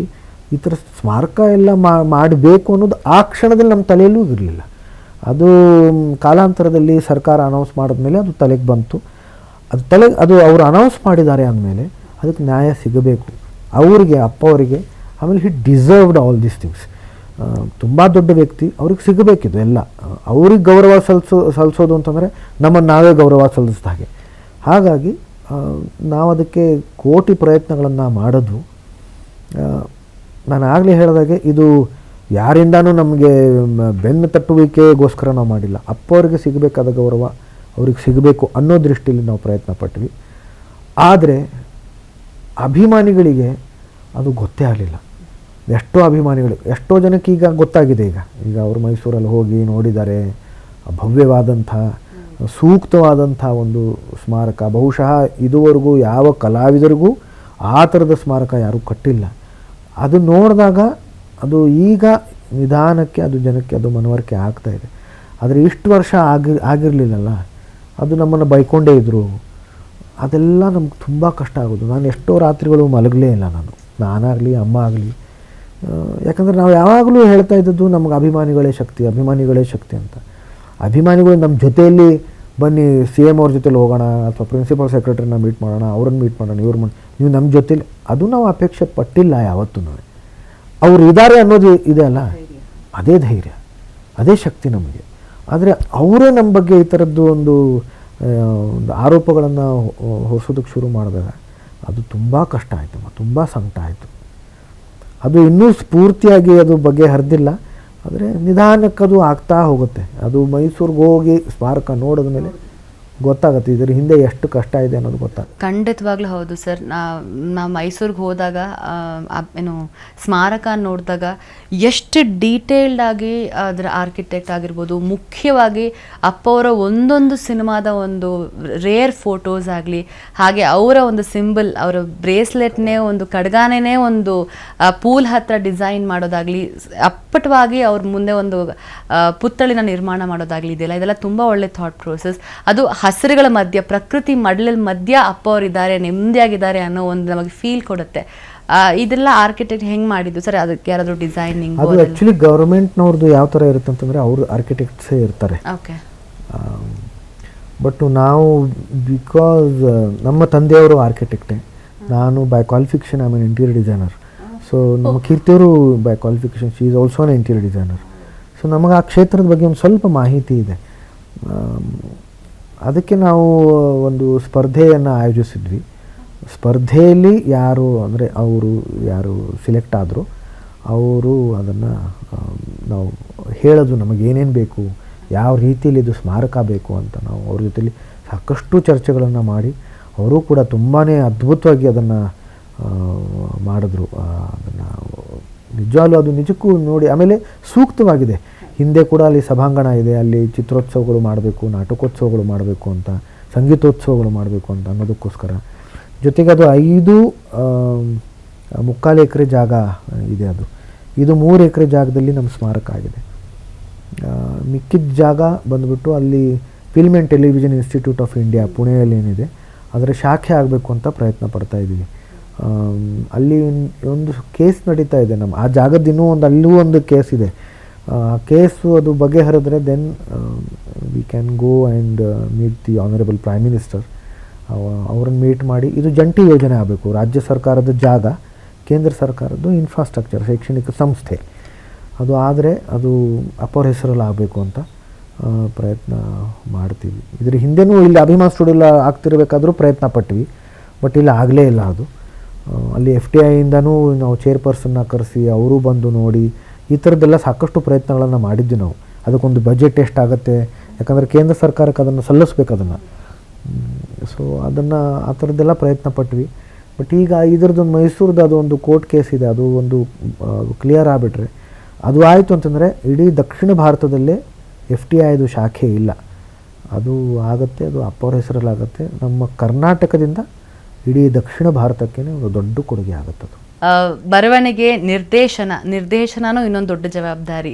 ಇಷ್ಟೊಂದು ಕೆಲಸಗಳ ಮಧ್ಯೆ ಅದಕ್ಕೂ ಟೈಮ್ ಕೊಟ್ಟು, ಹಾಗೆ ನೀವು ಮಾಡಿರುವಂಥ ಒಂದು ಶಾರ್ಟ್ ಮೂವಿನ ಎಷ್ಟೆಲ್ಲ ಜನ ಅದನ್ನು ಪ್ರೀತಿ ಮಾಡಿ, ಹಾಗೆ ಅದಕ್ಕೆ ಸಲ್ಲದೇ ಇರೋಂತಹ ಪ್ರಶಸ್ತಿನೇ ಇಲ್ಲ ಆ ಒಂದು ಶಾರ್ಟ್ ಮೂವಿಗೆ. ನ್ಯಾಷನಲ್ ಅವಾರ್ಡಿಂದ, ಡಾಕ್ಯುಮೆಂಟ್ರಿಗೆ ನೀವು ನ್ಯಾಷನಲ್ ಅವಾರ್ಡ್ ಕೂಡ ಸ್ವೀಕಾರ ಮಾಡ್ತೀರಾ. ಹಾಗೆ ಶಾರ್ಟ್ ಮೂವಿಗೆ ಅಲ್ವಾ sir Limca book of record ಮತ್ತೆ ಗಿನ್ನಿಸ್ ರೆಕಾರ್ಡ್ಸ್ ದಾಖಲೆಗಳು ಎರಡಕ್ಕೂ ಆಯಿತು ನಮಗೆ. ಎಸ್. ಸೊ ಆ ಒಂದು ಕಾನ್ಸೆಪ್ಟ್ ನಿಮಗೆ ಡಾಕ್ಯುಮೆಂಟ್ರಿ ಮಾಡಬೇಕು ಅಂತ ಒಂದು ಕಾನ್ಸೆಪ್ಟ್ ನಿಮ್ಗೆ ಯಾಕೆ ಬಂತು? ಅದು ನ್ಯಾಷನಲ್ ಅವಾರ್ಡ್ ಪಡೆಯುವಂಥ ಒಂದು ಮನ್ನಣೆ ಹೊಂದುವಂಥ ಒಂದು ಡಾಕ್ಯುಮೆಂಟ್ರಿ. ಸೊ ಅದು ಡೈರೆಕ್ಷನ್ ಯಾಕೆ ಸರ್ ಬಂದಿದ್ದು? ಅಲ್ಲ, ಅದು ನಮ್ಮ ತಾಯಿಗೇನೆ ಹೋಗುತ್ತೆ. ನಮ್ಮ ತಾಯಿ ಹೇಳ್ತಾರೆ, ನಮ್ಮ ಅಪ್ಪವ್ರಿಗೋಸ್ಕರ ನಾವು ಒಂದಿಷ್ಟು ಕೆಲಸಗಳನ್ನು ಮಾಡ್ತಾ ಬಂದಿದ್ವಿ. ಒಂದಿಷ್ಟು ಇವೆಂಟ್ಸ್ಗಳನ್ನು ಮಾಡೋದು, ಈಗ ಛಾಯಾಚಿತ್ರೋತ್ಸವಗಳು ಅಥವಾ ಸಂಗೀತೋತ್ಸವಗಳು, ಈ ಥರದ್ದು. ಸಿನಿಮಾ ಅಂತಂದರೆ ಆವಾಗ 30 ಜಿಲ್ಲೆಗಳಿದ್ವು. 30ನೇ ಡಿಸೆಂಬರ್ ಅವ್ರದ್ದು ಪುಣ್ಯಸ್ಮರಣೆ. ಸೊ 30ನೇ ತಾರೀಕು 30 ಜಿಲ್ಲೆಗಳಲ್ಲಿ 30 ಅವರ ಚಲನಚಿತ್ರಗಳ ಚಿತ್ರೋತ್ಸವ ಈ ಥರದ್ದು ಮಾಡೋದು. ಈ ಥರದ್ದು ಸುಮಾರು ಅವ್ರು ಅಂದರೆ, ಆಮೇಲೆ ಆ ರಸ್ತೆದು ಒಂದು ಮಾಡೋದು. 14.3 ಕಿಲೋಮೀಟರ್ ಉದ್ದದ ರಸ್ತೆಗೆ ಈಗ ಕರ್ನಾಟಕ ರತ್ನ ಸಾಹಸ ಸಿಂಹ ಡಾಕ್ಟರ್ ವಿಷ್ಣುವರ್ಧನ್ ರಸ್ತೆ ಅಂತಿದೆ. ಅದು ಇಡೀ ಜಗತ್ತಲ್ಲಿ ಒಬ್ಬ ಕಲಾವಿದನ ಮೇಲೆ ಅತಿ ಉದ್ದದ ರಸ್ತೆಯಲ್ಲಿ ಇದು 2ನೇ ಸ್ಥಾನ ಪಡ್ಕೊಂಡಿದೆ. ಸೊ ಇಡೀ ಜಗತ್ತಲ್ಲಿ ಅವರಿಗೆ ಸಲ್ಲಬೇಕಾದ ಗೌರವಕ್ಕೋಸ್ಕರ ನಾವು ಅದನ್ನು ಮಾಡ್ತಾ ಇದ್ವಿ. ಸೊ ಸೆನ್ಸೇಷನಲ್ ಸ್ಟಾರ್ ಆಗಿ ಸಿಕ್ಕಾಪಡೆ ಸೂಪರ್ ಹಿಟ್ ಸಿನಿಮಾಗಳಲ್ಲಿ ಬ್ಯಾಕ್ ಟು ಬ್ಯಾಕ್ ಅಭಿನಯಿಸ್ತೀರಾ. ಮರಾಠಿ ಹಾಗೆ ಏನೋ ರಂಗಭೂಮಿನಲ್ಲಿ ಕೂಡ ಹೆಸರು ಮಾಡ್ತೀರಿ. ಎಲ್ಲ ಒಂದು ಇಂಗ್ಲೀಷ್ ಪ್ಲೇಸಲ್ಲಿ ಕೂಡ ನೀವು ಆ್ಯಕ್ಟ್ ಮಾಡ್ತೀರಾ. ಸೊ ಆಮೇಲೆ ಸೀರಿಯಲ್ ಇಂಡಸ್ಟ್ರಿಗೆ ನೀವು ಮುಖ ಮಾಡ್ತೀರಾ. ಅದು ಏನು it was not A small beginning at all. Because ಒಂದು ಟೆಲಿವಿಷನ್ ಅನ್ನೋದು ಒಂದು ರಂಗಕ್ಕೆ ಸೀಮಿತ ನೀವು ಮಾಡಲೇ ಇಲ್ಲ, ತುಂಬ ಬೇರೆ ಬೇರೆ ಆಯಾಮ. Because one of the most ನನಗೆ ನೆನಪಿರೋ ಪ್ರಕಾರ ಬಿಗ್ಗೆಸ್ಟ್ ಕಟ್ಔಟ್ ಬಿದ್ದಿರೋದು ಜೊತೆಯಲ್ಲಿ ಅದರಿಂದಾನೇ ಲಾಂಚ್ ಆಗಿದ್ದು. ಫಸ್ಟ್ ಎವರ್ ಟೆಲಿವಿಷನ್ ಇಂಡಸ್ಟ್ರಿಯಲ್ಲಿ ಈ ಥರ ಕಟ್ಔಟಿಂದ ಒಂದು ಆರ್ಟಿಸ್ಟ್ನ ಲಾಂಚ್ ಮಾಡ್ತಿರೋದಾಗಲಿ, ಮತ್ತು ಅದರಲ್ಲಿ ಇರೋವಂಥ ಒಂದು ಸಾಂಗು ಈಗಲೂ ಕೂಡ ಅಷ್ಟೇ ವೈರಲ್ಲು, ಮತ್ತು ಅದರಲ್ಲಿ ಇರೋವಂಥ ಆರ್ಟಿಸ್ಟ್ಗಳು ಕೂಡ ಅಷ್ಟೇ ಒಂದು ಪ್ರತಿಭಾವಂತ ನಟರಾಗಿ ಅದನ್ನು ಬೇರೆ ಮೈಲೇಜೇ ಕೊಡ್ತು. ಅದಕ್ಕೊಂದು ಕಾರಣ ಅನಿರುದ್ಧ್ ಸರ್ ಕೂಡ ಇದ್ದಾರೆ ಅನ್ನೋ ಒಂದು ಕಾರಣಕ್ಕೋಸ್ಕರ. ಆ್ಯಂಡ್ ನಿಮ್ಮ ಪಾತ್ರನೂ ಕೂಡ ಹಾಗೆ ಇತ್ತು.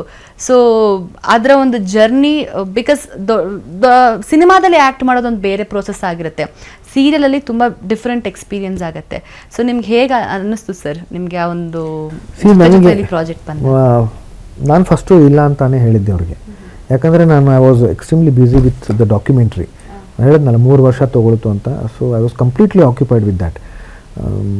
ಹಾಗಾಗಿ ಇದು ಬಂದಾಗ ನಾನು ದಯವಿಟ್ಟು ಕ್ಷಮಿಸಿ ಅಂತಲೇ ಹೇಳಿದ್ದೆ. ಬಟ್ ತುಂಬ ಥ್ಯಾಂಕ್ಸ್, ಯಾಕಂದರೆ ಒಂದು ಕೆಲಸ ತೊಗೊಂಡು ಬಂದಿದ್ದಾರೆ ಅಂತಂದರೆ ನಾವು ಅದಕ್ಕೆ ಚಿರಋಣಿ ಆಗಿರಲೇಬೇಕು. ಸೊ ಅದಕ್ಕೆ ನಾನು ಥ್ಯಾಂಕ್ಸು ಹೇಳಿದೆ. But at the same time I said kindly excuse me ಅಂತ ಹೇಳಿದೆ. ಬಟ್ ಅವ್ರು ತಿರ್ಗಾ ವಾಪಸ್ ಬಂದರು, ಇಲ್ಲ ಸರ್ ನೀವೇ ಮಾಡಬೇಕು, ಚಾನೆಲ್ನವರು ಹೇಳ್ತಾ ಇದ್ದಾರೆ ನೀವು ಮಾಡಿದ್ರೆ ಮಾತ್ರ ನಾವು ಈ ಸೀರಿಯಲ್ ಮಾಡ್ತೀವಿ, ಇಲ್ಲಾಂದ್ರೆ ಮಾಡೋದೇ ಇಲ್ಲ ಅಂತ ಹೇಳಿದ್ರು. ಇಷ್ಟೊಂದೆಲ್ಲ ಹೇಳ್ತಾ ಇದ್ದಾರೆ, ಒಂದು ನಿಮಿಷ ಇರಿ, ಒಂದು ದಿವಸ ಟೈಮ್ ಕೊಡಿ ಅಂತಂದೆ ನನಗೆ. ಸೊ ಆಮೇಲೆ ಮನೇಲಿ ಚರ್ಚೆ ಮಾಡಿದಾಗ ನಮ್ಮ ತಾಯಿಯವರು ಮರಾಠಿ ಸೀರಿಯಲ್ ನೋಡ್ತಾ ಇದ್ರು ಅದನ್ನು. ಅದು ಒರಿಜಿನಲ್ ಮರಾಠಿ ಸೀರಿಯಲ್ಲು. ಸೊ ಅದನ್ನು ನೋಡ್ತಾಯಿದ್ರು. ಹೋಗ್ತಾ ಬರ್ತಾ ನಾನು ಕೂಡ ನೋಡ್ತಾ ಇದ್ದೆ. ಅಂದರೆ ನಾನು ಯಾವತ್ತೂ ಒಂದು ಎಪಿಸೋಡು ಪೂರ್ತಿ ನೋಡ್ತಿರ್ಲಿಲ್ಲ. ಬಟ್ ಹೋಗ್ತಾ ಬರ್ತಾ ನೋಡ್ತಾ ಇದ್ದೆ ನಾನು. ಚೆನ್ನಾಗೂ ಇತ್ತದು. ಆಮೇಲೆ ನಮ್ಮ ತಾಯಿ ಹೇಳಿದ್ರು ಅದರಲ್ಲಿ ಹೀರೋನೇ ವಿಲನ್ ಆಗ್ತಾರೆ ಅಂತ ಹೇಳಿದ್ರು. ಸೊ ನನ್ನ ಮಗಳು ಹೇಳಿದ್ರು ಮಾಡಿ ಇದನ್ನು ಅಂತ ಹೇಳಿದ್ರು, ನನ್ನ ಮಗಳು ಶ್ಲೋಕ. ಸೊ ನನಗೂ ಅನ್ನಿಸ್ತದು, ಯಾಕಂತಂದರೆ ಏನು ಅಂತಂದರೆ ನನಗೆ ರಂಗಭೂಮಿಯಲ್ಲಿ ನಾನು ವಿಲನ್ ಪಾತ್ರಗಳನ್ನು ಮಾಡಿದ್ದೀನಿ, ತುಂಬ ವಿಲನ್ ಪಾತ್ರಗಳನ್ನು ಮಾಡಿದ್ದೀನಿ. ಸಿನಿಮಾದಲ್ಲಿ ನನಗೆ ಅವಕಾಶ ಸಿಕ್ಕೇ ಇರಲಿಲ್ಲ. ಚಾಕ್ಲೇಟ್ ಹೀರೋ ಥರದ್ದು ಯಾವತ್ತೂ ನನಗೆ ಕೊಟ್ಟೇ ಇಲ್ಲ ನನಗೆ. ಬಟ್ ಇದರಲ್ಲಿ ಅವಕಾಶ ಇದೆ ಅಂದ ತಕ್ಷಣ ನಾನು ಅದನ್ನು ಆಮೇಲೆ ನನ್ನ ಮಗಳು ಹೇಳಿದ ಮೇಲೆ ನಾನು ಅದನ್ನು ಒಪ್ಕೊಂಡೆ ಅದನ್ನು. And it took me to some other level. Yes sir. So ಆ ಒಂದು ಇಂಡಸ್ಟ್ರಿಗೆ ಬೇರೆ ರೂಪನ ತಂದು ಕೊಡ್ತು. ಇನ್ನೊಂದು ಸೀರಿಯಲ್ ಮಾಡ್ತಿರ್ಬೇಕಾದ್ರೆ ನಾನು ಇನ್ನೊಂದು ಏನು ನನಗೆ ಅನ್ನಿಸ್ತು ಅಂತಂದರೆ, ನಾಟಕ ಆಗಿರಬಹುದು, ಪ್ರತಿಯೊಂದು ಮಾಧ್ಯಮದಲ್ಲೂ ಅದರದೇ ಆದಂಥ ಒಂದು ಏನೋ ನಾವು ಕಲಿತೀವಿ, ಅದರದೇ ಆದಂಥ ಸವಾಲುಗಳು ಇರ್ತವೆ. ಸೀರಿಯಲಲ್ಲಿ ಏನಾಗುತ್ತೆ ಅಂತಂದರೆ ಸಾಕಷ್ಟು ಆಯಾಮಗಳನ್ನು ನಿಮಗೆ ತೋರಿಸೋದಕ್ಕೆ, ವ್ಯಕ್ತಪಡಿಸೋದಕ್ಕೆ ಅವಕಾಶ ಇರುತ್ತೆ. ಯಾಕಂದರೆ it goes on for years ಅಲ್ಲ. ಸೊ ಬೇರೆ ಬೇರೆ ಆಯಾಮಗಳನ್ನು ತೋರಿಸೋದಕ್ಕೆ ನಿಮಗೆ ತುಂಬ ಅವಕಾಶ ಇರುತ್ತೆ. ಸೊ ಒಬ್ಬ ಕಲಾವಿದನಾಗಿ ಹೊಟ್ಟೆ ತುಂಬುತ್ತೆ, ಅಂದರೆ ಆರ್ಥಿಕ ದೃಷ್ಟಿಯಲ್ಲೂ ಹೊಟ್ಟೆ ತುಂಬುತ್ತೆ, ಜೊತೆಗೆ ಒಂದು ಸಮಾಧಾನ. ಅಷ್ಟೊಂದು ನಿಮಗೆ ಆಯಾಮಗಳು ಸಿಗ್ತಾ ಹೋದಾಗ ಒಬ್ಬ ಕಲಾವಿದ ಆಗಿ ಕೂಡ ನಿಮಗದು ಸಂತೋಷ ಸಿಗುತ್ತೆ. ಸೊ ಆ ಜೊತೆಯಲ್ಲಿ ಪಯಣ ಬರ್ತಾ ಇದ್ದಾಗ ತುಂಬ ಚೆನ್ನಾಗಿತ್ತು. ಬಟ್ ಎಂಡ್ ಪ್ರೋಸೆಸ್ಸಲ್ಲಿ ಬಂದಾಗ ಅದೊಂಥರ ದೃಷ್ಟಿ ಬೊಟ್ಟು ಥರ ಆಗೋಯ್ತಾ, ಅಥವಾ ಇಲ್ಲ ನಾವು ಅನಿರುದ್ಧ್ ಸರ್ ಬಗ್ಗೆ ಕೇಳೋಕ್ಕೆ ಆಗಲ್ಲ ಅಂಥ ಮಾತುಗಳನ್ನ, because we know what you are ಅಂತ. ಆದರೆ ಇಲ್ಲ ಅನಿರುದ್ಧ್ ಸರ್ಗೆ ಸ್ವಲ್ಪ ಆ್ಯಟಿಟ್ಯೂಡ್ ಅಂತೆ, ಅದಂತೆ ಇದಂತೆ ಈ ಥರ ಮಾತುಗಳು ಬಂದಾಗ ಅದು ನೀವು ತುಂಬ ಮೆಚ್ಯೂರ್ಡ್ ಆಗಿ ಹ್ಯಾಂಡಲ್ ಮಾಡ್ಕೊಂಡು ಹೋದ್ರಿ. ಸೊ ಆ ಒಂದು, ಬಿಕಾಸ್ ಸೀರಿಯಲ್ ಜರ್ನಿ ಅಂದರೆ ವರ್ಷಾನುಗಟ್ಟಲೆ ಇರುತ್ತೆ, ಬಟ್ ಆ ತಂಡನೇ ನಿಮಗೊಂದು ಪಾಯಿಂಟ್ ಔಟ್ ಮಾಡಿದಾಗ ಅದು ನೀವು ಡೈಜೆಸ್ಟ್ ಮಾಡ್ಕೊಳಕ್ಕಾಗ್ತದೆ? ಇಲ್ಲ, ತುಂಬ ಕಷ್ಟ ಆಯಿತು ನನಗೆ, ತುಂಬ ಕಷ್ಟ ಆಯಿತು ನನಗೆ. ಇವತ್ತು ಕೂಡ ನನಗೆ ಅದರಿಂದ ಸಂಪೂರ್ಣವಾಗಿ ನಾನು ಹೊರಗೆ ಬಂದಿಲ್ಲ. ನನಗೆ ತುಂಬ ಬೇಜಾರಿದೆ ಅದು. ಒಂದು ಏನು ಅಂತಂದರೆ, ಆ ಸೀರಿಯಲ್ ನನಗೆ ಪೂರ್ತಿ ಮಾಡೋದಕ್ಕಾಗಲಿಲ್ಲ, ಅವಕಾಶ ಮಾಡಿಕೊಡಲಿಲ್ಲ ಅವರು. ಅಷ್ಟೆಲ್ಲ ಅವರು ಮಾತಾಡಿದಾಗಲೂ ಕೂಡ ನಾನು ಹೇಳ್ತಾನೆ ಇದ್ದೆ, ಎಲ್ಲ ಬಿಟ್ಬಿಡಿ, ನಾಳೆ ಕರೆಸಿ ನಾವು ಮುಗಿಸೋಣ ಇದನ್ನು ಅಂತ. ತುಂಬ ಜನ ಹೇಳಿದ್ರು ನನಗೆ, ಅಭಿಮಾನಿಗಳೇ ಹೇಳಿದ್ರು ನನಗೆ, ನೀವು ಹೋಗಬೇಡಿ ಅದಕ್ಕೆ ವಾಪಸ್ಸು ಅಂತ. ಇಷ್ಟೊಂದೆಲ್ಲ ಹೇಳಿದ್ದಾರೆ, ನೀವು ಹೆಂಗೆ ಹೋಗ್ತೀರಾ, ಅವ್ರ ಮುಂದೆ ಹೆಂಗೆ ನಿಂತ್ಕೊಂಡು ಮಾಡ್ತೀರಾ ನೀವು ಅಂತ. ಬಟ್ ನನಗದು ಬೇಕಾಗಿರಲಿಲ್ಲ. ಅವ್ರು ನನ್ನ ಬಗ್ಗೆ ಏನು ಮಾತಾಡ್ತಾರೋ ನನಗದು ಬೇಕಾಗಿರಲಿಲ್ಲ. ನನಗೆ ಆ ಸೀರಿಯಲ್ ತುಂಬ ಕೊಟ್ಟಿದೆ. ಆ ಪಾತ್ರ ನನಗೆ ತುಂಬ ಕೊಟ್ಟಿದೆ. ಸೊ ಆ ಪಾತ್ರ ನಾನು ಪೂರ್ಣಗೊಳಿಸ್ಬೇಕು. ಒಂದು ಜೊತೆಗೆ ವೀಕ್ಷಕರಿಗೆ ನಾವು ದ್ರೋಹ ಮಾಡಬಾರ್ದು. ಅವರು ಒಂದು ಕಥೆನ ನೋಡ್ಕೊಂಡು ಬಂದಿದ್ದಾರೆ. ಒಂದು ಕಾದಂಬರಿ ಓದ್ತಾ ಇರಬೇಕಾದ್ರೆ ಕೊನೆಯ 4 ಪುಟಗಳನ್ನು ಹರಿದುಬಿಟ್ರೆ ಅದು ದ್ರೋಹ ಮಾಡ್ದಂಗೆ ಆಗುತ್ತೆ. ಸೊ ನಾನು ಅದಕ್ಕೆ ಹೇಳ್ತಾ ಇದ್ದೆ, ನೀವು ಕರೀರಿ, ಬಂದು ಮಾಡೋಣ. ಇದು ನೀವು ದೃಷ್ಟಿ ಬೊಟ್ಟು ಅಂತ ಹೇಳಿದ್ರಲ್ಲಮ್ಮ, ಅದನ್ನೇ ಹೇಳಿದೆ ನಾನು. ದೃಷ್ಟಿ ಹೋಯ್ತು ಅಂತ ಅಂದ್ಕೊಳ್ಳಿ, ಇದೆಲ್ಲ ಆಯಿತು, ಬಿಟ್ಬಿಡಿ, ಆಯಿತು, ನೀವು ಹೇಳಿದ್ದಾಯಿತು, ಬಿಟ್ಟಾಕಿ, ನಾಳೆಯಿಂದ ಹೋಗೋಣ.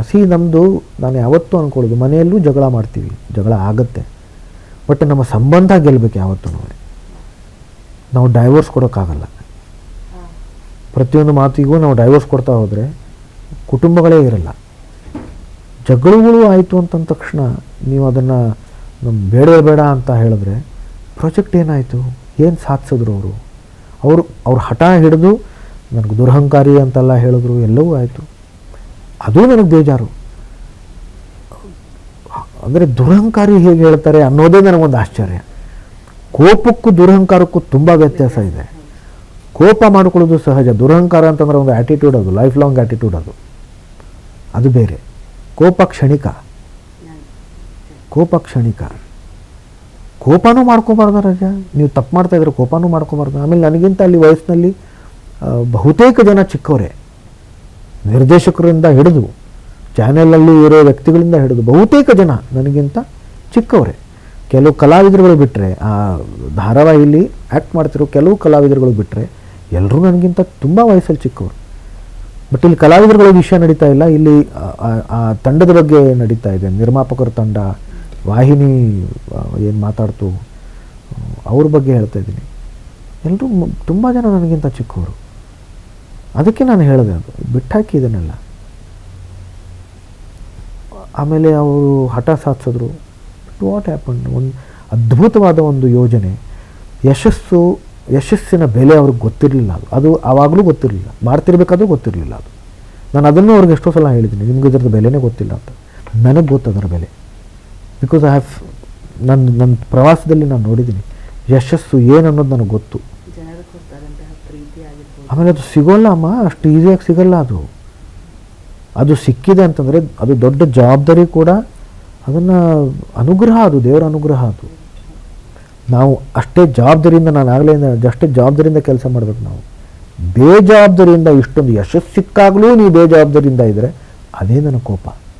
ನಾನು ಕೋಪ ಮಾಡ್ಕೊಂಡಿದ್ದು ಯಾತಕ್ಕೆ, ಸ್ಕ್ರಿಪ್ಟ್ ಚೆನ್ನಾಗಿಲ್ಲ ಅಂತ. ಇದೊಬ್ಬ ಕಲಾವಿದನಾಗಿ ಕೇಳಬಾರ್ದು ನಾನು. ಲಾಜಿಕ್ ಇಲ್ಲದೆ ನೀವು ಸ್ಕ್ರಿಪ್ಟ್ ಮಾಡ್ಕೊಳ್ತೀರಿ. ಸಂಚಿಕೆ ನಿರ್ದೇಶಕರಿಗೆ ರಾಜಾ ಸೀನ್ ಏನು ಅನ್ನೋದು ಗೊತ್ತೇ ಇಲ್ಲ, ನೀವು ಹಾಗೆ ನಿರ್ದೇಶನ ಮಾಡೋದು ಕೂತ್ಕೋತೀರಿ ಅಂತಂದರೆ ಎಂಥ ದುರಂತ ಅಮ್ಮ. ನೀವು ಸೀನೇ ಓದಿಲ್ಲ, ನೀವು ಡೈರೆಕ್ಷನ್ ಮಾಡೋದಕ್ಕೆ ಕೂತಿದ್ದೀರಿ. ನಾನು ಅದೇ ಹೇಳೋದು. ನಾನು ಅದಕ್ಕೆ ಹೇಳಿದ್ದು. ನನ್ನ ಬಗ್ಗೆ ಅದನ್ನು ಹೇಳಿದ್ರು, ಮೂರ್ಖರ ಜೊತೆ ಕೆಲಸ ಮಾಡಲ್ಲ ಅಂತ ಹೇಳಿದೆ. ನಾನು ಯಾವತ್ತೂ ಹೇಳಿಲ್ಲ ಅದನ್ನು. ಮೂರ್ಖರ ಥರ ಕೆಲಸ ಮಾಡಬಾರ್ದು ಅಂತ ಹೇಳಿದ್ದೆ ನಾನು. ಮೂರ್ಖರ ಥರ ಅಂದರೆ ನಾನೂ ಬಂದೆ ಅದರಲ್ಲಿ. ಶ್ರದ್ಧೆಯಿಂದ ಕೆಲಸ ಮಾಡ್ರಯ್ಯ. ಕೋಟಿಗಟ್ಟಲೆ ಜನ ಇವತ್ತು ಸಿನಿಮಾ ಇಂಡಸ್ಟ್ರಿಗೆ ಬರಬೇಕು ಅಂತ ಒದ್ದಾಡ್ತಾ ಇದ್ದಾರೆ, ಕಷ್ಟಪಡ್ತಾ ಇದ್ದಾರೆ.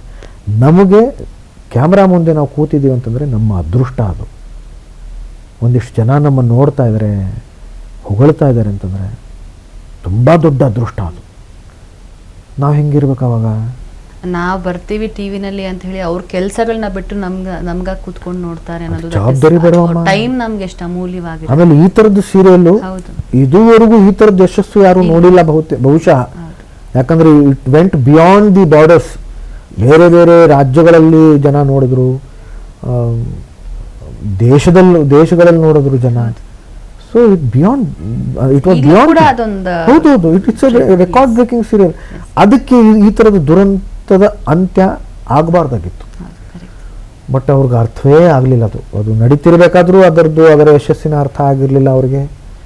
ಅದು ಈ ಥರದ್ದು ಮಾಡಿದಾಗಲೂ ಅವ್ರಿಗೆ ಅರ್ಥ ಆಗಿಲ್ಲ ಅಂತ ಜಗತ್ತಿಗೆ ಗೊತ್ತಾಗೋಯ್ತು. ಏನು ಸಾಧಿಸಿದ್ರು ರಾಜಾ? It didn't run at all after that. ಅವರು ಎಲ್ಲ ದುರಹಂಕಾರದಿಂದ ನಾನು ಮಾತಾಡಿದ್ದಲ್ಲ, ಅವರು ಮಾತಾಡಿದ್ರು ರಾಜಾ. ನಾನು ಮಾಡೋಕ್ಕೂ ರೆಡಿ ಇದ್ದೆ.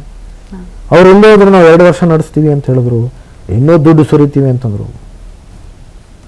ದೇವರ ಅನುಗ್ರಹ ಬೇಕು ರಾಜ. ದೇವರು ಅಂತಂದರೆ ಜನ, ಪ್ರೇಕ್ಷಕರು, ವೀಕ್ಷಕರ ಒಂದು ಅನುಗ್ರಹ ಬೇಕಲ್ಲಿ. ನಾನು ಮಾಡ್ತೀನಿ, ಅವ್ರು ಕೊಡಬೇಕದು. ಅಲ್ಲೇ ಉತ್ತರ ಸಿಗ್ತಲ್ಲ ಸರ್ ಮೇ ಬಿ ಅವ್ರಿಗೆ. ಆಮೇಲೆ ಅದು ದುರಂತ ಅಮ್ಮ, ನಿಜವಾಗ್ಲೂ ದುರಂತ ಅದು. ಆಮೇಲೆ 1.5 ತಿಂಗಳ ಆಗಿದ್ದಿದ್ರೆ ಸೀರಿಯಲೇ ಮುಗಿದು ಹೋಗಿರೋದು. ಯಾಕಂದರೆ ನಾವು ಕ್ಲೈಮ್ಯಾಕ್ಸು ಶೂಟ್ ಮಾಡಿದ್ವಿ. That was probably one of my best scenes short for ಜೊತೆಯಲ್ಲಿ. ತುಂಬ ಅದ್ಭುತವಾಗಿ ಬಂದಿತ್ತು ಅದು. ನನಗೆ ಅದು ಬೇಜಾರಿದೆ, ಅದು ಶಾರ್ಟ್ ಬಂದೇ ಇಲ್ಲ ಅದು ಈಚೆ. ಇದಾಗಿತ್ತು ಇವತ್ತಿನ ವಾಯ್ಸ್ ಆಫ್ ಸಾಧಕನ ಒಂದು ಬ್ಯೂಟಿಫುಲ್ ಆಗಿರುವಂಥ ಲೈಫ್ ಎಕ್ಸ್ಪೀರಿಯನ್ಸ್ ಪಾಡ್ಕಾಸ್ಟ್.